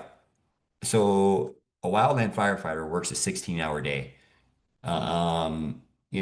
So 7 days a week, and you work for 14 days, and then you're required to take a day off. So imagine working 16 hours a day, fighting a wildland firefighter. I lost my train of thought. Fuck. I was trying to explain something there, but I lost it. The difference So between anyways, like prisoners fighting oh fires and yeah, like a wildland so like firefighter. yeah, I would be talking to these guys that they have the same certifications that I do. They cut line, they cut, run chainsaw, all this other shit. They're making, 35 hours dollars an hour regular, overtime's like 70. I would get paid like $5 a day. Yeah. Literally, I mean, I guess that's there's a law that they have down here that's basically like cheap labor is your payback for your crime, basically, I Right. think. Um, Now, what they do with that money, I have no idea. I think it's all a big hogwash. They don't give it back to the victims or anything, but um, or who knows what they do. It doesn't matter. So, anyways, there's so many of our wildland firefighters out here are come from correctional backgrounds. Um, Now, it's just a fun fact that doesn't really mean anything. It's just a demographic that ends up in this industry a lot Mhm. because it allows you to make enough money to to care for your family. So it seems like also that industry is more accepting of like a criminal past because that's like you a lot of you guys are doing that in prison. Like you guys are getting experience in that industry just while you're Yep. doing your time, right? So like I mean, we know that you guys are doing this. We know that you guys you went here, you did this, you guys were fighting that fire, right? Like okay, like they know that. So it's kind of like a Yep. way for you guys to get into it. Yep. And like so I decided I wanted to build a company that could be like a bridge, not really, not a bridge for that, but to be able to have the ability to do that at times would be nice. Right now, I don't want to go hire a bunch of convicts. Like that's not what I'm saying. Right. Like right now, if you ask me like what my business is today, I could tell you today my business is called True Grit Fire, right? It is a wildland. I have two trucks, two 3/4 ton Chevy 6.6 liter pickup trucks. Just a regular big pickup. And the U.S. Forest Service uses those for what they call ground support. During a fire, they'll send thousands of firefighters, and those firefighters need what they call a base camp. And once that base camp is established, they need vendors. They need people to come in that have trucks, laundry trailers, shower trailers, hand washing stations, food trailers. They need to be able to sustain a small city, and Yeah. it needs to be able to happen quickly. We deal with wildfires over here like you wouldn't fucking believe. I I didn't mean, I know don't know what you that. got up We there. have fucking none, bro. Like we in BC. In BC, there's Yeah. wildfire. Out west, there's wildfires like a motherfucker. But in Ontario, like Yeah. I don't hear about any of that. We only get like the So smoke from out west. yes, so like we get them we have them pretty bad. Like right now it's Southern California. You give it another month, like I'll be out on the fire. Like I've ran into so I created this business. Oregon Department of Forestry turned me away, said that I could have it, but I couldn't operate it. I couldn't operate on the fire line because of my disability, which I Okay. understand. Regardless of my prior knowledge of fire, my disability is a barrier, regardless whether I'm a private contractor or not. Right. Okay. So I had to come to terms with that, which I didn't really like. So I've been constantly trying to find a way around that, Okay. or get as close as I can to being. That's my purpose. I feel like my purpose is I want to build a company that employs 200 people during fire season, and these people are reliable. My equipment is up to spec. I am a company that's known for showing up, getting the job done, and having and but also I want to take care of my employees. I Right. want my employees to want to come back every year. I want to pay them better than minimum wage. Like I want to give them bonuses at the end of the year if they don't break my shit. You know what I Right. mean? Like just like figure out ways to You be scratch an my back, I'll scratch employer. yours. Yeah. Exactly. Like I don't want to be all about the money. But like also I want to live well, Mhm. so like trying to find that like scalability. So like right now I have two trucks and one of them is just because a buddy of mine saw my vision and was like, I'll jump in with you. You know what I mean?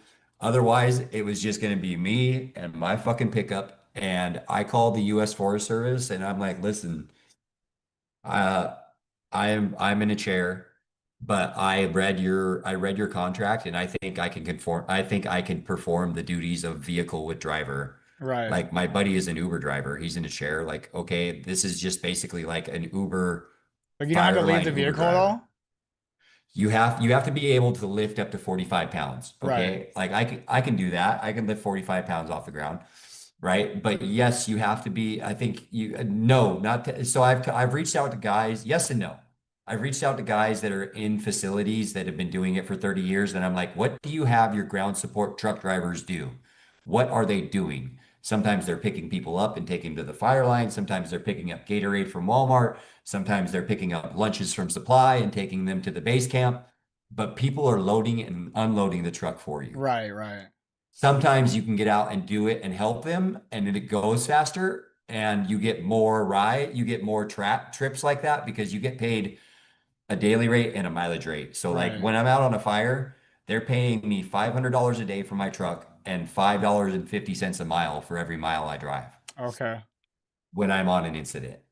Now that number changes drastically with the different types of resources. Like in the future, like when I started this venture, I wanted to be able to, I wanted the closest I saw myself being able to get to the fire line was being in camp. And so I was like, okay, how do I be in camp? If I have a company of 50 guys and say I have 30 guys on this fire, I want to make sure they're not being knuckleheads out there, you know. So if I have a laundry trailer on site and I'm one of the personnel of my laundry trailer, like I can watch the guys that are on my fire at that place, you know. I don't have to keep an eye on all my guys, but like I'm sure there's going to be knuckleheads that want to fuck up, you know. Yeah. But I've got a couple of good guys right now that aren't knuckleheads. That I took them to the forestry center, and like I got down and I got my ass in a fucking fire shelter, bro. Like I don't know what that really mean. I mean, in order to understand what that means, like it's a class you have to take in order to be a driver, and the class is like 4 hours of classroom, and then you have to take a fire shelter, a practice one, and you have to show that you can take it out of its package, pulling it out. It's basically like a fucking big ass hot potato tinfoil, Okay. right? I don't know if you've ever seen any of the firefighting movies, but I like where have they seen, die. yeah, I've seen the one where they're like fucking laying down and they have that thing. Yes, that Yeah. thing. Okay, Yeah. so you have to do that. So I got signed off that I did that. So I can technically be a driver. Now, am I gonna show up on the incident and have somebody go, what's up with the chair? Right. You know what I mean? Yeah, I'm sure I will. But like I've talked to a 73-year-old lady who does this, who's been doing it for 8 years. That's like, nah, you can do this. Don't worry about it. Like, Right. so There's like things to do. There's ways to do this. Yeah. yeah, so like, do I need to do this? Could I find a different line of work? Absolutely. Like, why does it have to be this? I don't know. Maybe it's because like it gives me, I don't know. I feel the purpose. Then There's something that's what about it this is. that's calling to you. Yeah. There's something about Yeah. that. Yeah. I was thinking that too. I was like, I wonder why he chose this specifically. Like maybe he just liked it a lot. Like before I he. think so, and I think so. Yes, I remember cutting fire line, running chainsaw, the fucking having a radio. I remember the fucking helicopter going over the top, dropping water on us. Fucking, we're fighting 5 foot flames 2 feet from us, man. I remember laying on Yeah. the ground, you know, like it got into my blood. Yeah, no, You know what I 100%. You mean? loved it. Yeah.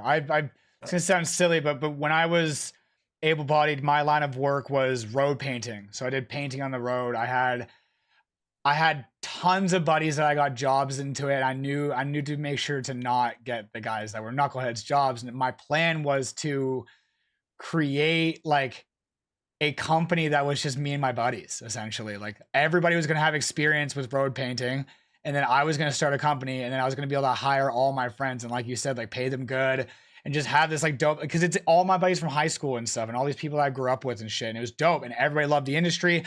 To this day, I still have like 6 guys in road painting. They're all still doing, they've all made careers out of it because you can make good money from it. And my plan was to run a company. They just do foremanships in where they are. But when I fast forward to now, the reason I bring this up is that like if I were to get like $1 million inheritance or something like that, I would probably, if someone were to ask me to start a company, like if I say I should start a company, I would probably start a road painting company.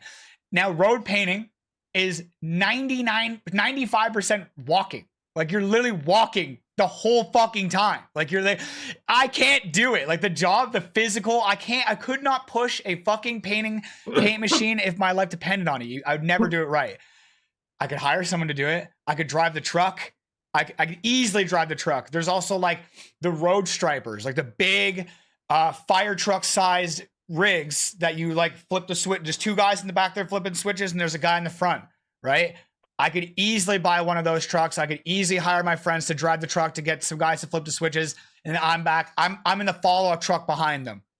That's my job. I'm the guy that owns the company, and I can drive the follow truck. This is all stuff that I've thought about, right? But it's funny because there's probably so many other better routes that I could take. There's probably so many other industries that would be more friendly to me and my disability.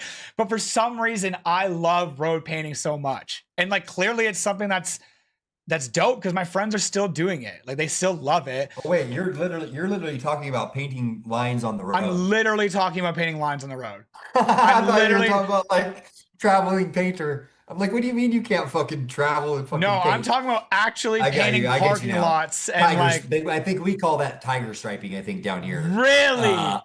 Tiger stripe? I've never heard that. I feel like that's the what striping. They call it, it makes sense. It makes like so. Striper is the big truck. The striper is like, it's the size. It's a fucking freight truck that's the size of a goddamn fire truck, and it's got everything on it. Does somebody actually drive it? Does it? So someone drives it? No, someone drives it, and there's a laser. There's a laser on the top of the truck that points to where, like, you set it to where you want to point it, and you're following your pre-marks. Or you're following the existing line that's there if you're repainting over it.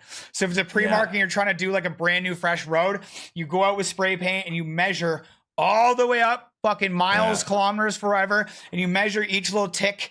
And you go for that. You just keep measuring and measuring, and then you go back to the truck and you paint these ticks. And you use those ticks as a guideline. You use the laser to follow these ticks that you put down on the ground, these little spray dots that you put down on the ground. And then there's guys that are in the back. There's usually one or two guys that are in the back, and there's spray guns on either side of the truck. And they're operating the switches. They're flipping this box, and it's like, it has yellow paint, white paint, skips, like the pattern, like the size of the skips that you want to do, or just a straight solid 10 centimeter line. You can do 20 centimeter line for when it's like a bigger line to break off into turn bays or whatever. And they're operating in the back, and everybody's wearing a headset just like this, where they're like flipping down. They're like, hey, you ready to go here, boys? Like 3, 2, 1, and go. And it's like, I literally got paid to watch paint dry. I got paid to get stoned and watch paint dry. And I started looking into the industry. I'm like, yo, what is this like? Like, I'm sitting there, and this is where, like you said, I'm different than other people. I don't think about this everybody's like just punching in and punching out. I'm like, how much is the company making? Like, how much are they making on this stop bar? How much is that arrow? Yeah. How much is a handicap logo to paint in a parking lot? And when I found out the turnaround on that, it blew me away. Like, to go and paint an arrow, like a turn arrow in a turn bay, my company that I was working for was charging anywhere from $65 to $85. The fucking material used on that is like, there's a giant bucket of paint this big, and it's that much paint. It literally is just $65. Like, that, to me, that is insane. Like, that bucket of paint's probably only $100, maybe. Like, you're gonna make your money back on material in 2 arrows, and then be able to do like 100 arrows, like fucking 150 arrows with this thing. Like, I was just like, oh, there's money in this. There's money in this fucking. How often do people need to redo their arrows? Bro, so paint, there's also different materials of paint. So, and you can charge more depending on it. There's paint. Oh. And then there's, they call it cold plastic. So it's like a liquid plastic that you put a hardener into it. And then you like put it in like either like a stencil, and you like spread it over top of the stencil to make the arrow, and then it hardens. That lasts like, so paint lasts like 2 to 5 years. It usually only lasts like 2 or 3. The more people drive over it, like a line on the road is going to be gone in like 3 to 4 years. And if it was plastic, it can last up to 10 years, anywhere from like 7 to 10 years, give or take. Just depends on how much you drive over it. But like, there's always new roads being built, and think about how many roads are always there. Like, there's literally the roads never don't not to be painted. Like, they have to be painted. There's like, it's not an industry that can die. There's no replacing it. Like, there's no replacing paint on a road. It's so stupid to say that, but like roads are always going to be built, and these existing lines that are there right now are always going to fade. Like it's just inevitable. So like this road painting industry is such a huge industry. Just in the city that I grew up in, there's three companies. There's three companies that are like fighting each other. And it's not fighting for a lack of work, because there is no lack of work. It's just fighting to be the biggest company, basically. And like who can have the bigger, who can have more guys in the company. And I was just like, I'm gonna be the fourth company. Like this is gonna be so easy. There's so much work that these guys are auctioning off their contracts to other companies, small companies, and like I'm just like, man, I would pick up all these companies, Subcontracting all these subcontract. Yeah, I would easily be able to start by just doing subcontracting through all these bigger companies, and I already have a way in. Another thing, like you said, like another part of this is that maybe you have buddies or people that you had talked to in this industry. You have connections maybe already within firefighting. And maybe that's why you're a little bit more comfortable going into it. You're like, I actually kind of know some people, or I at least know how to teach this and know that this is a very easy thing to get into. And I could get the people that I already know involved into this. Like, it's an easy thing to talk about because I'm already like a seasoned vet in firefighting or road painting. That's why we choose Definitely in firefighting, right? Not in camp support, which is where I'm going to end up in. But Okay. that being said, I feel like it's the same thing, but like not to cut you off, No, you're good. You're but good. I feel like it's the same mentality. Like it's fucking cold, won't leave. Um, when I started this, I was like, I want a laundry trailer, right? And well, I want to start this True Grit Fire Company. Eventually, I wanted engines and tenders. I got told I couldn't do an engine because of my disability. Mm-hmm. So I was like, "Fuck you," but all right. I'm like, that's not fair. Like, but I get it too. Like, I get it. Like, but I just don't want to accept it. Like, I It's still tough, bro. it. It's tough, man. So, anyways, like so I pushed to see how far I could get, Of course. basically, and like they're like you can be in camp. That's about as close as you're gonna get, which I'll accept. So what I did was the U.S. Forest Service, all of their they do all of their firefighters. So there's different. You have your local and your state and your federal. Federal does all like the federal national parks. Like we Right. have lots of national parks down here. Yep. And so the feds manage that. That's who I'm working for is the US Forest Service. Now they have some of their own small crews, but when shit hits the fan, they have a huge list of what they call private contractors that have equipment that meets the standard for what they need for Right. that incident. And you're trying to get on that list. You're like, how do I get on And this list? yes, I'm on that list now. I have two trucks on that list now. And I was wanted a laundry trailer on that list is where I really wanted because those laundry trailers were making like I started cold calling. I downloaded the list because you could be like, okay, like you can download it. You can be like, oh, okay, Getting quotes from there's people. there, no, I was like, well, yes, getting quotes. I got a lot of people that hung the phone up on me. For I got a lot sure. of people that told me get the fuck out of my industry. I got a lot of people that told me I'm too late to the game. But I got a couple of people that were old timers that were like, I'll talk to you. Like, I'll give you the information that you're asking for, which is just basically, I just want to know what to expect. Like, what's Right. it like? But I already know what it's like. But anyways, so I started cold calling all these people because I just was trying to get some information, and I found that these laundry trailers are, $125,000, and that was the cheap one. Yeah. Like they can get quite expensive, but they're making $4,000 a day on the Hmm. fire, maybe more. You make your money back pretty And quickly. you make your money back very quickly. And so I called one of these people that I cold called.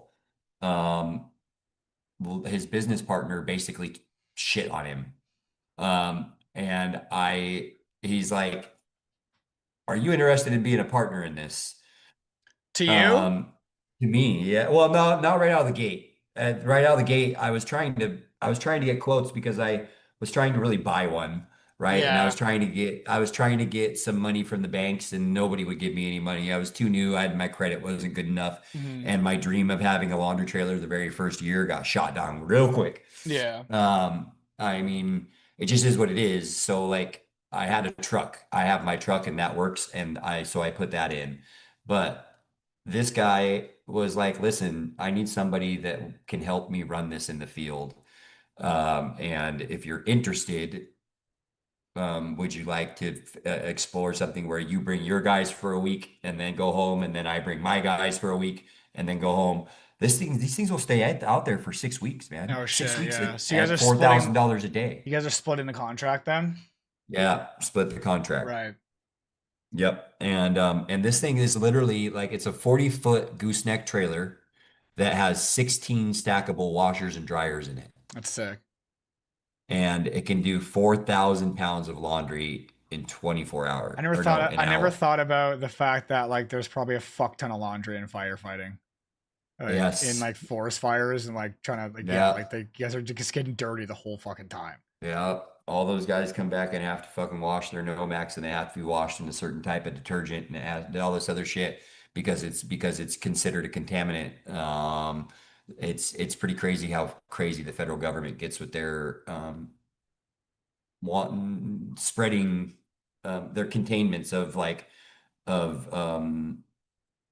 they have what they call weed washing stations. So like when a truck goes out into the fire and it comes back to the base camp, they all always get under there with pressure washers and wash it so that the invasive weeds don't end up in Eastern Oregon Oh that came shit, yeah, yeah, from, yeah. No, you it's smart. know, Yeah, they got to.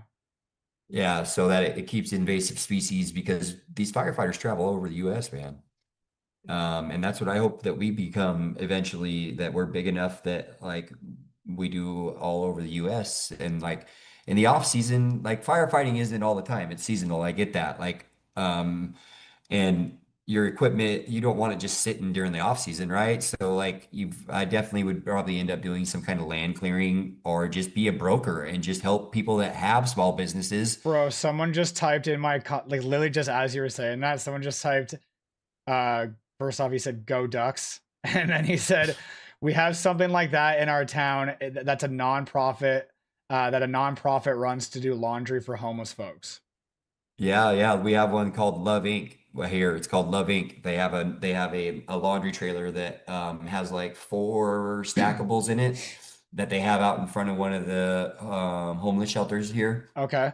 Um, dude, it got bad over here with during COVID, right? I remember coming out of prison in 2019. That was the last time I touched those fucking pearly gates. Yeah. And like I remember riding the Max home and like just seeing so many tents everywhere, just so many homeless people. This was right before the pandemic, you know what Which I is mean? crazy. Yeah. I was just like, why? Like, why? Like, I mean, I think it was just like an Oregon problem or a California problem. Like, it's probably not the same. It's a lot of Democrat. I'm not really, I'm not political. Yeah, I Like, don't know politics like that either. I'm more about is my life better today than it was Yeah. yesterday? Yes or Yeah. no? Yeah. That's how I You am too. I know, don't care about yeah. I don't give a I don't fuck what care about political party it politics. is. Yeah, yeah. I just want to know that are you doing what's better for our country? Yes or no? Yeah. Like that's it. Yeah. I mean, I guess without getting too deep into it.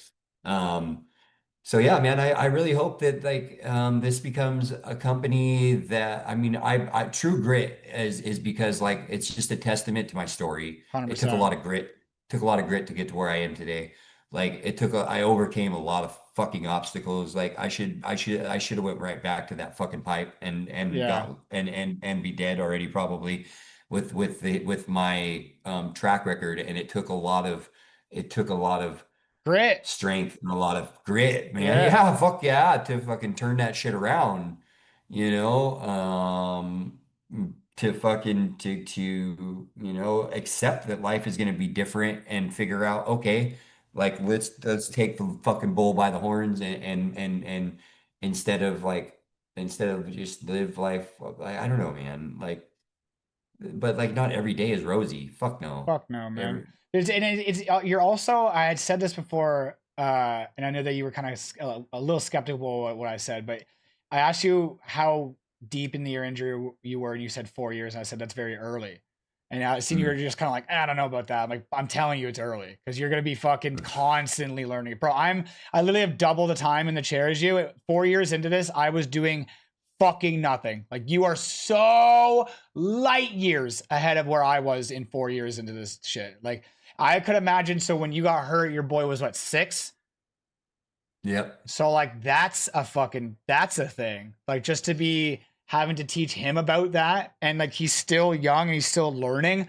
So like he's going to have to continue to be taught, and like as he develops and stuff. And like, bro, to have a disabled dad is so sick. Like, you're setting him up for success and having like good perspective on the other human beings. Like, have some fucking empathy for other people. He's going to be able to put himself in other people's shoes just by living vicariously through you. Just be like, well, this guy fucking, my dad's been going through it for years. I know exactly what that looks like. I'm going to help this. I know how to help this person. Like, I know how to at least show empathy towards this person. Like, it's going to set him up for success. I made a video about this that I think that people, so my coach was telling me that his nephew, every time he sees him, he gets super excited, and he goes like, he yells, he's like, Tyler, Tyler, Tyler. He gets really excited. But his brother was telling him that when he's out in public, when he sees wheelchair logos or another person in a wheelchair, he yells like, Tyler, Tyler, Tyler. And he's so excited every time he sees like a fucking handicap logo on the ground. He's like, Tyler, Tyler. He's like, Uncle Tyler. He gets so excited.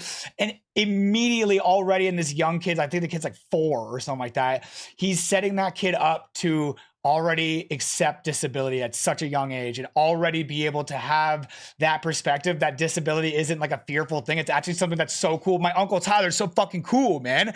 Yeah. And like, that is so important. The video was about basically like, it's so important to introduce young kids to disability for that reason specifically, is just to give them a good perspective and be able to put themselves in other people's shoes. But that also applies for like animals too. Like my dog, I was able-bodied for 8.5 years before I got paralyzed, and then I got paralyzed and he was alive for 8.5 years. Like, he literally lived for fucking 17 years.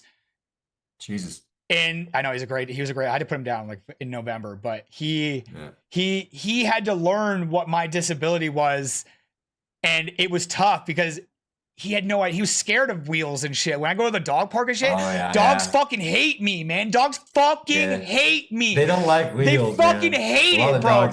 But my dog got adjusted to that. So like, when I bring him over to my Nana's house and she's in a wheelchair, it was very quickly he got adjusted to the wheelchair. And then I didn't realize how much adjusting he did until I went to the dog park, and every other dog was freaking the fuck out that I came to the park because I was in a chair, and they're like, whoa, what the hell is this guy doing? They're like, vehicle, right? Like, they just didn't like the wheelchair, but my dog didn't fucking care. And then I met other dogs from people that were in chairs, and like, they didn't care about my chair. And that's when I realized like, oh, it's important to introduce anything to disability, whether it's humans or dogs or animals in general. Like, for them to get used to that young is going to set them up for success in the future. The dogs that didn't freak out were numb to the wheels for some reason. Right? Like, whether it be bikes or cars, they were around something that didn't make them fearful of that. And the dogs that freaked out, or the kids that freaked out and pointed and whatever, and like asked these questions, or were ignorant towards disability, or the ones that were not, like, they weren't acclimated to disability. They had never experienced disability. So I just think that that's important. I think that's dope. So I think that you're already setting him up for success. You've done so much grit to be able to like better your own life, but you're also like everybody else around you. Like, even your girl is going to be a better person by seeing the things that you go through. Your girl's son is going to be able to see things. Everybody in my life, when I get a random message from somebody that I haven't heard from in a while, I'm like, what wheelchair related video is this?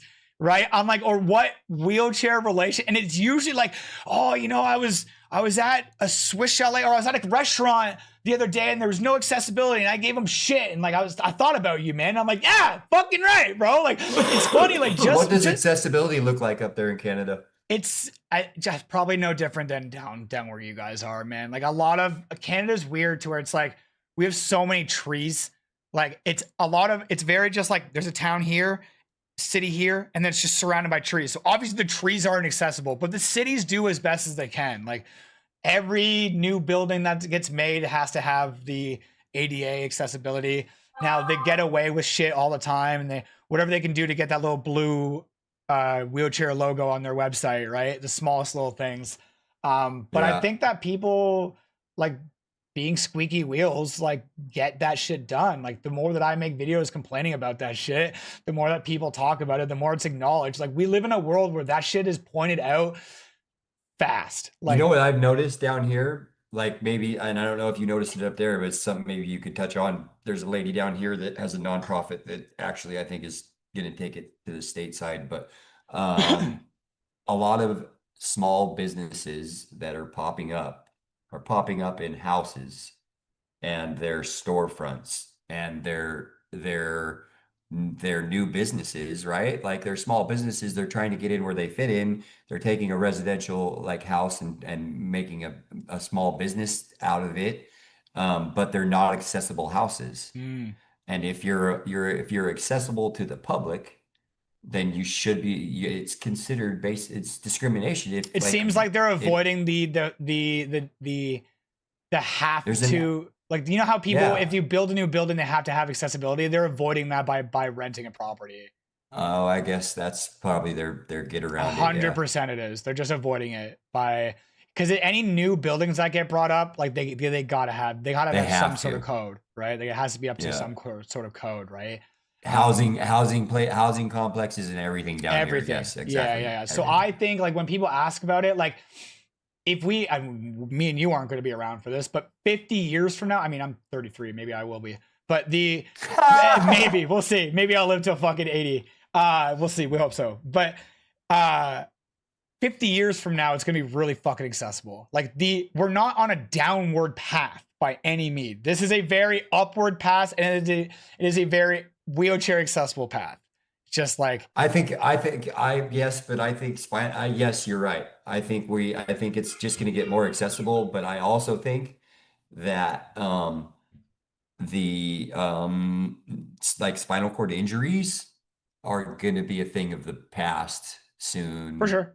But there's other disabilities too, right? Or recovery from it. I guess I don't think there's other disabilities from spinal cords. So it's funny you say that because I agree. Like I don't know if in my lifetime they're going to cure spinal cord injuries, but they're going to be able to reverse spinal cord injuries probably early, early on, right?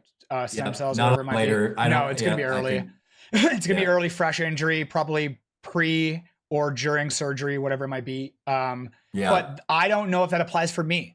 Right? I don't know if that applies for me. I'm paralyzed through inflammation in my. It's gone. And yeah, you know what I mean? Like the inflammation is not there, but there's a residual scar that's there. Are we gonna be able to reverse? Is that surgery gonna be the same for the car accident guy as it is for me that just kind of woke up like this? I don't know. I don't think so. I don't think so. Right? Like people with multiple. Are you gonna be able to reverse spinal cord injury and multiple sclerosis, right? Because I guess there's a lot more to it. So disability will always be there. Accessibility will always be a need, right? And we can also talk about that's still me right here. I'm so narrow with it still. Bro, I talk to people about this all the time. I am like you all the time. I'm like, oh yeah, you're right. Never mind. I'm wrong. Never mind. No, you're actually right. I never thought about that at all. I'm constantly learning out loud. Like I'm constantly like, oh yeah, no, fuck. Like that's like one of the biggest, most respectable traits about someone is to be able to like hold yourself accountable and just be like, and admit when you were wrong or just like tweak your thought process towards shit. But like, I'm still constantly going through that. But to talk about the accessibility side of things, like, I don't think that we're going in a backwards direction at all, because even when you think about like ramps help everybody. Like even if we reverse spinal cord injury and we reverse multiple sclerosis and we reverse every fucking thing that can make you physically disabled, we can't reverse age. That's true. We can't reverse age. Our bodies are going to deteriorate and we are going to be disabled regardless. No, imagine crazy miracle surgery that cures spinal cord injuries is going to fix my hip issue or my knee replacement when I get older, right? It's always going to get better, but accessibility will always be a need. So it's not, these businesses are doing themselves no favors by not building the accessibility. It also goes to say that if you buy a house for yourself that's accessible, or not accessible, know that that's not your forever home. Know that in reality, at some point in time in your life, you will become disabled or you died too early. And if you still live in that house and it's not accessible when you become disabled, guess what? You're going to move or you're going to have to renovate it, right? Yeah. Or you're going to have to renovate it. So if you live in a house that isn't accessible, just know that's not your forever home.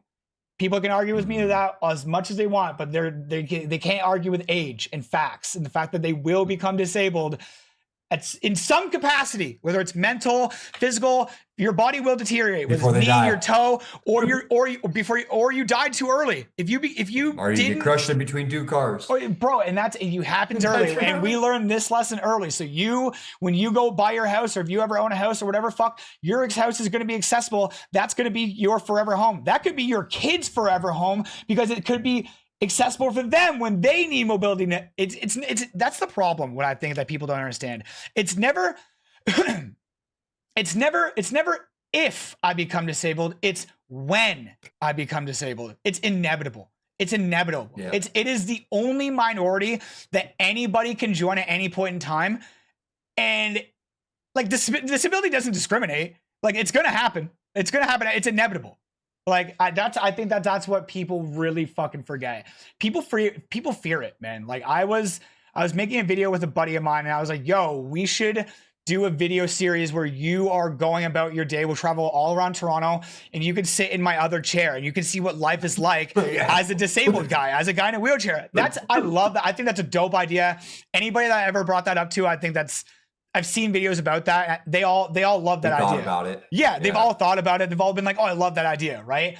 But when I brought up put you in a chair for 24 hours. Put you in my situation. Yeah, I want you to transfer into the bathroom. I want you to go on public transit. I want you to go into stores and all this stuff, right? I think it's a great idea. But when I brought that up to one of my buddies, he mentioned to his wife, and his wife fucking freaked out. His wife freaked out, and she was like, "No, I don't want to see you in that light. I don't want you to manifest that for yourself." And I'm like, "Your wife is out of her fucking mind." Like I literally was like, if you get me in the same room with her, she's gonna understand that she is like denying the inevitable. Like you are denying, like you are fucking fully blind into the fact that she couldn't step out her front door, fall down the stairs, and then actually need a wheelchair in 3 seconds. She could have finished that sentence, fallen down the stairs, and then needed a wheelchair in that moment. Like she could have woken up the next morning like me and become disabled. So to not allow your husband or anybody to go in the chair out of fear to like manifest that for yourself, or if like they don't want to see you in that light, that's insane. That's to say that that would never happen to you. But that's to say that like that's like, do you think that's a disgusting thing? Like that's a terrifying thing. Like you don't want anything to do with that.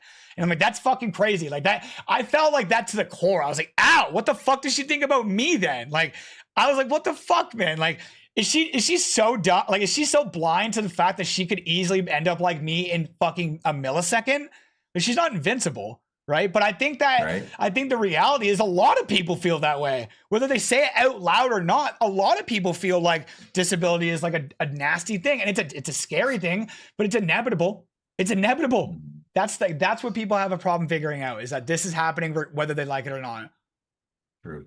It'll happen in a car accident, or it'll happen with your body just deteriorating in some way. Failing. Yeah. User error. It's going to happen eventually, man. Like, you just got to figure it out. I don't know. Yeah, that's accessibility. And I don't know. I think accessibility as a whole is on its way up. Have you ever seen Crip Camp? No. Buddy, I'm telling you something right now that'll change your fucking life. There is this documentary. What is it called? It's called Crip Camp. Like Cripple Camp. It's a documentary. It was on Netflix, but they actually made it for free on YouTube now, so you can go to YouTube and watch the whole thing. It was directed or produced by Barack and Michelle Obama, which is such a random thing, but I think just having their name behind it was big. But it's the story about the ADA and where the ADA came from. And like basically like it was a group of campers, of disabled campers that would go to this camp once a year for a week.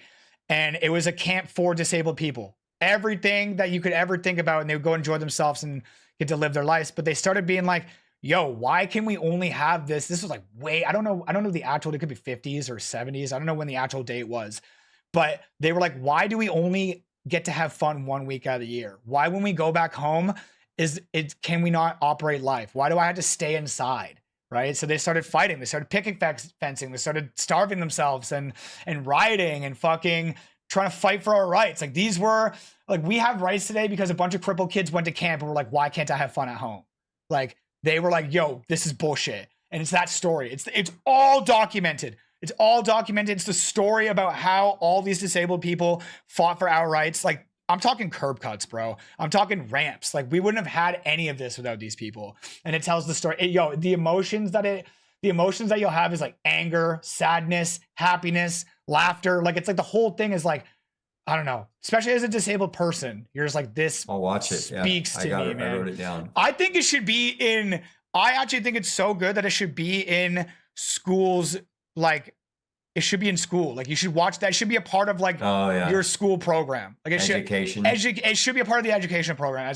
I don't know how you implement it. I don't know if you do it in phys ed or if you do it in social studies or I don't know the fuck English class. I don't know what class it's supposed to be a part of, but it has to be shown to these fucking kids, man. Like it is, because it touches on a lot of disabilities. It's not just paralyzed people.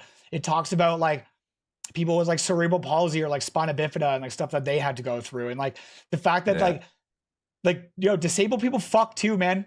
Like disabled people have sex too. We get married. We do dumb shit. We break the law. Like we are just like you, man. Like, and that's what the whole fucking thing is about. It's amazing. It's one of the best movies I ever seen. It's a documentary, but it's one of the best fucking things I've ever seen in my life. Anytime I have the opportunity to bring it up, I bring it up because I'm like, this is amazing. I watched it 3 times. That's awesome, brother. Yeah, it's fucking great.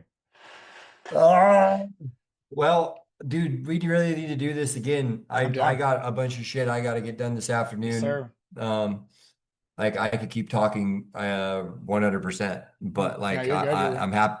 I'm happy to have met you.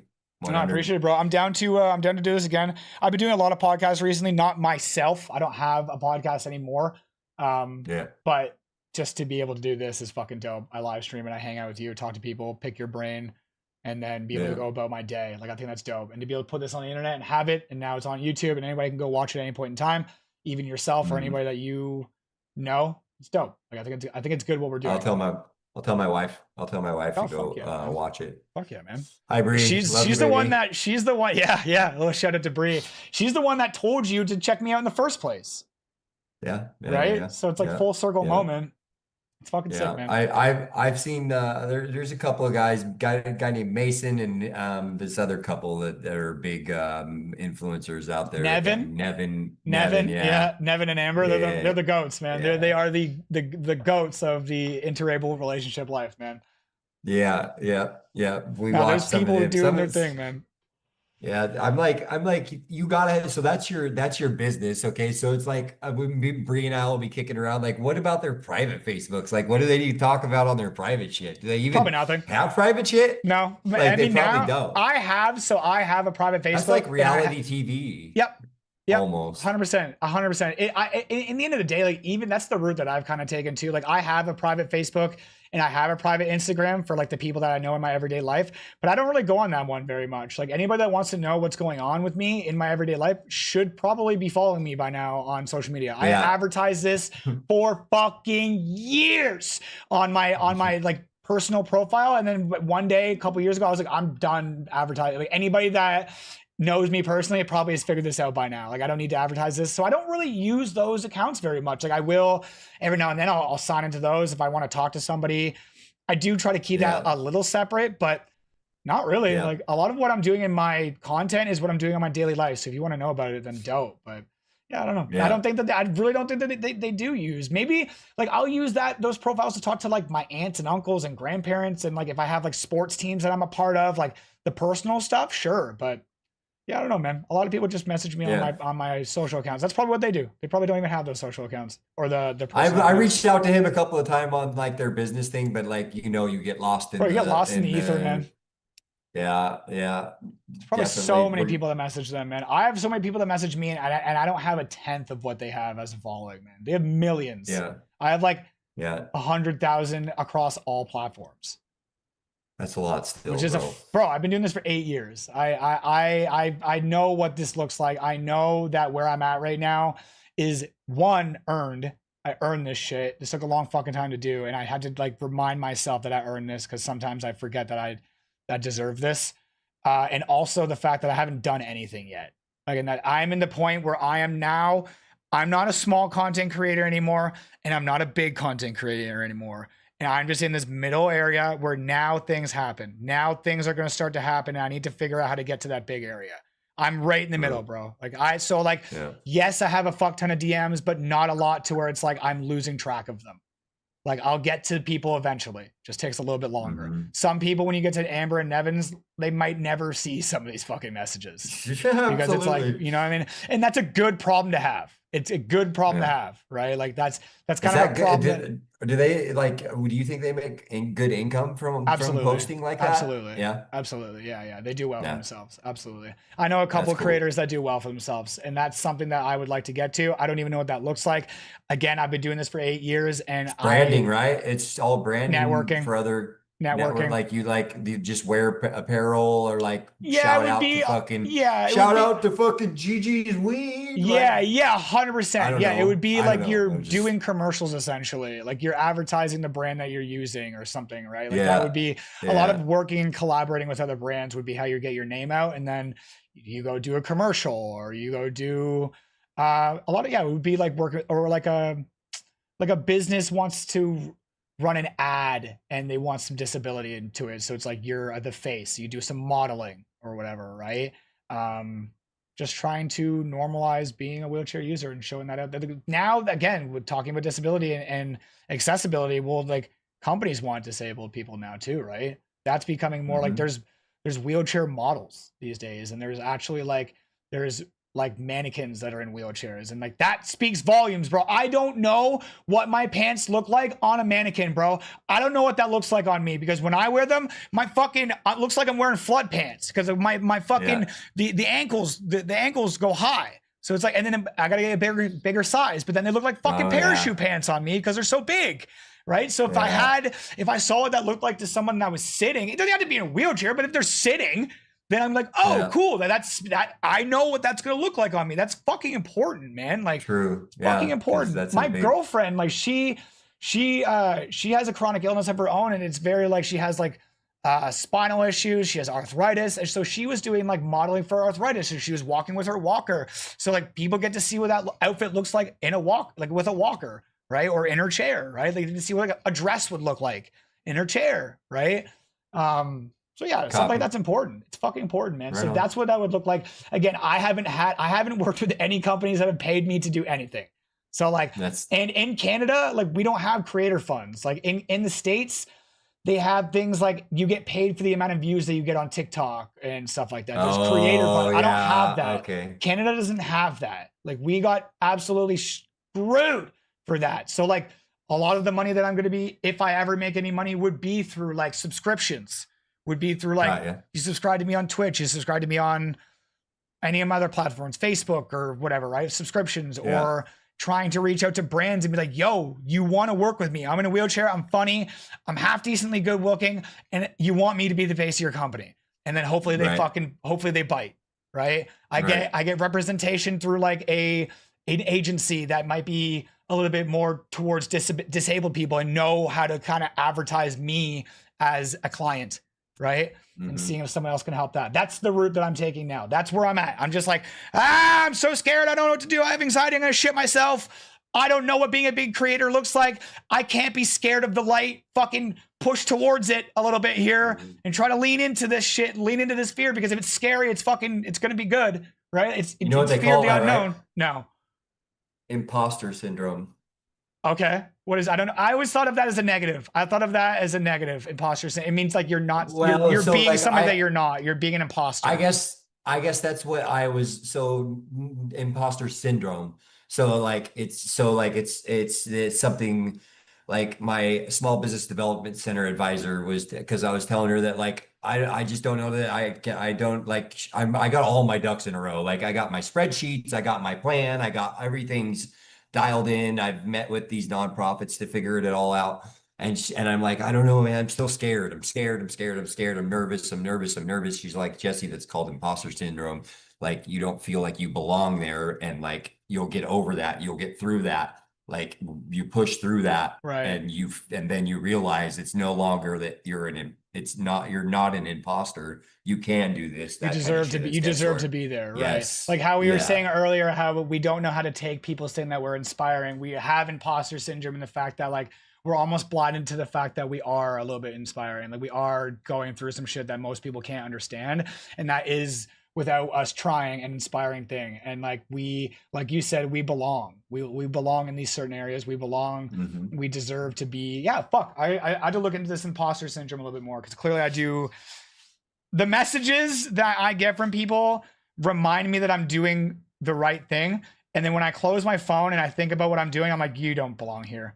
Like it's that what you just said, right? Like I immediately go into my head and I'm like, you are nothing, man. Like what are you to somebody else, right? Like look into that imposter syndrome. Like I mean that's just something that like we tell or like or it's like a subconscious thing. yeah, It's just like because it's new to I think it just all depends, man. Like I mean, but I think everybody deals with it in whatever industry they're going into if it's something that they're passionate about. And it's something that they put a lot of work into, and it's something that they feel, just very some type of way about. yeah. You know what I mean? No, you're So right, bro. like, You're right.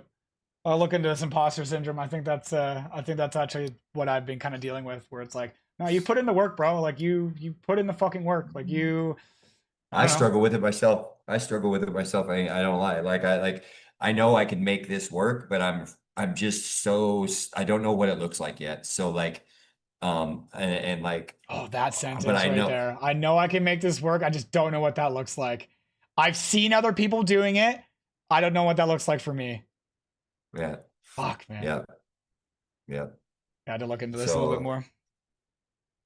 this is fun, man. No, 100%. We're definitely gonna do this again. There's a couple people that I've been talking to about like doing panels and stuff like that, and talking to other people in similar Yeah. situations to us. So it's like even just getting you out a little bit more, and even talking about what you're doing, right? Like what you're doing with your firefighting sick, man, and what you're doing with Yeah. life is sick, and how you've turned around the situation that you had dealt to you, and that kind of like what you had set yourself up for, and turning that Mhm. around into what you've done now is incredible. To be able to not going back into your old ways, and then be able to look back at your injury and think of it as not a negative but a positive, and this is where you are now. Like that's incredible. I can't think that way. That's not the way that I think. That's your route, right? I can't look back Yeah. and be like, I'm a better person. This shouldn't have happened to me, or this should have happened to me, as to where like you can, right? That's a really cool route and a really cool mindset that you have. Like you have an amazing wife, you have amazing kids, that you're doing so well for yourself, and you have more plans to both grow that relationship that you have with her, to grow your family, and to grow you as a person. And then with that is a business and everything that goes along with it, bro. So you're doing everything right. And you reaching out to me to even just talk, whether I recorded this or not, and it was just me and you having a conversation, because that's what it really ended up being, right? This didn't start with you asking me to come on a podcast. I don't have a podcast. You didn't ask that. You asked me to have a conversation, and I said, we should record this. We should talk to this live. So you are doing things that I did not do 4 years into my fucking injury. 4 years into my industry, I was eating cookies, I was jerking off, and I was playing video games. That's all the fuck I was doing, bro. So you're killing it right now. You're My wife wishes I killing would it, start right? jerking off, Well, probably. you guys, Yeah. that's a you She's like, come situation. on, I need some action, babe. That's a you Yeah, I know, situation. You got to go take yourself Yeah. some fucking goat's milk or whatever the fuck it is, right? and go fucking Goat's milk. go to I'll Pound look into Town. that. I don't know. Go look into some I shit. And bet go you take your will. wife to fucking Pound Town, bro. Go, but you're killing Yeah. it. You're killing it, man. Like Thank keep you, doing homie. what you're doing, and hit me up after we end this, and we'll talk about like getting together and talking again more. Because it is All right. easy. We have the ability, the tools to just click live, click play, click call, and talk about this, especially if you're going through a hard time, or if you're going through a good time. I want to hear about the good times more than the bad, obviously. Yeah. But yeah, do not be a stranger, bro. Do not be a stranger.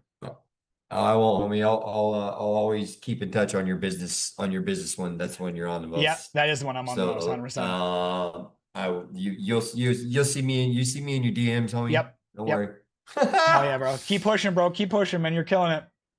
Yeah, hey, thank you. It's a pleasure meeting you, and I'll talk to you again. You too, buddy. You too. Take care, Jesse. Have a good day. All right, later, homie. Cheers.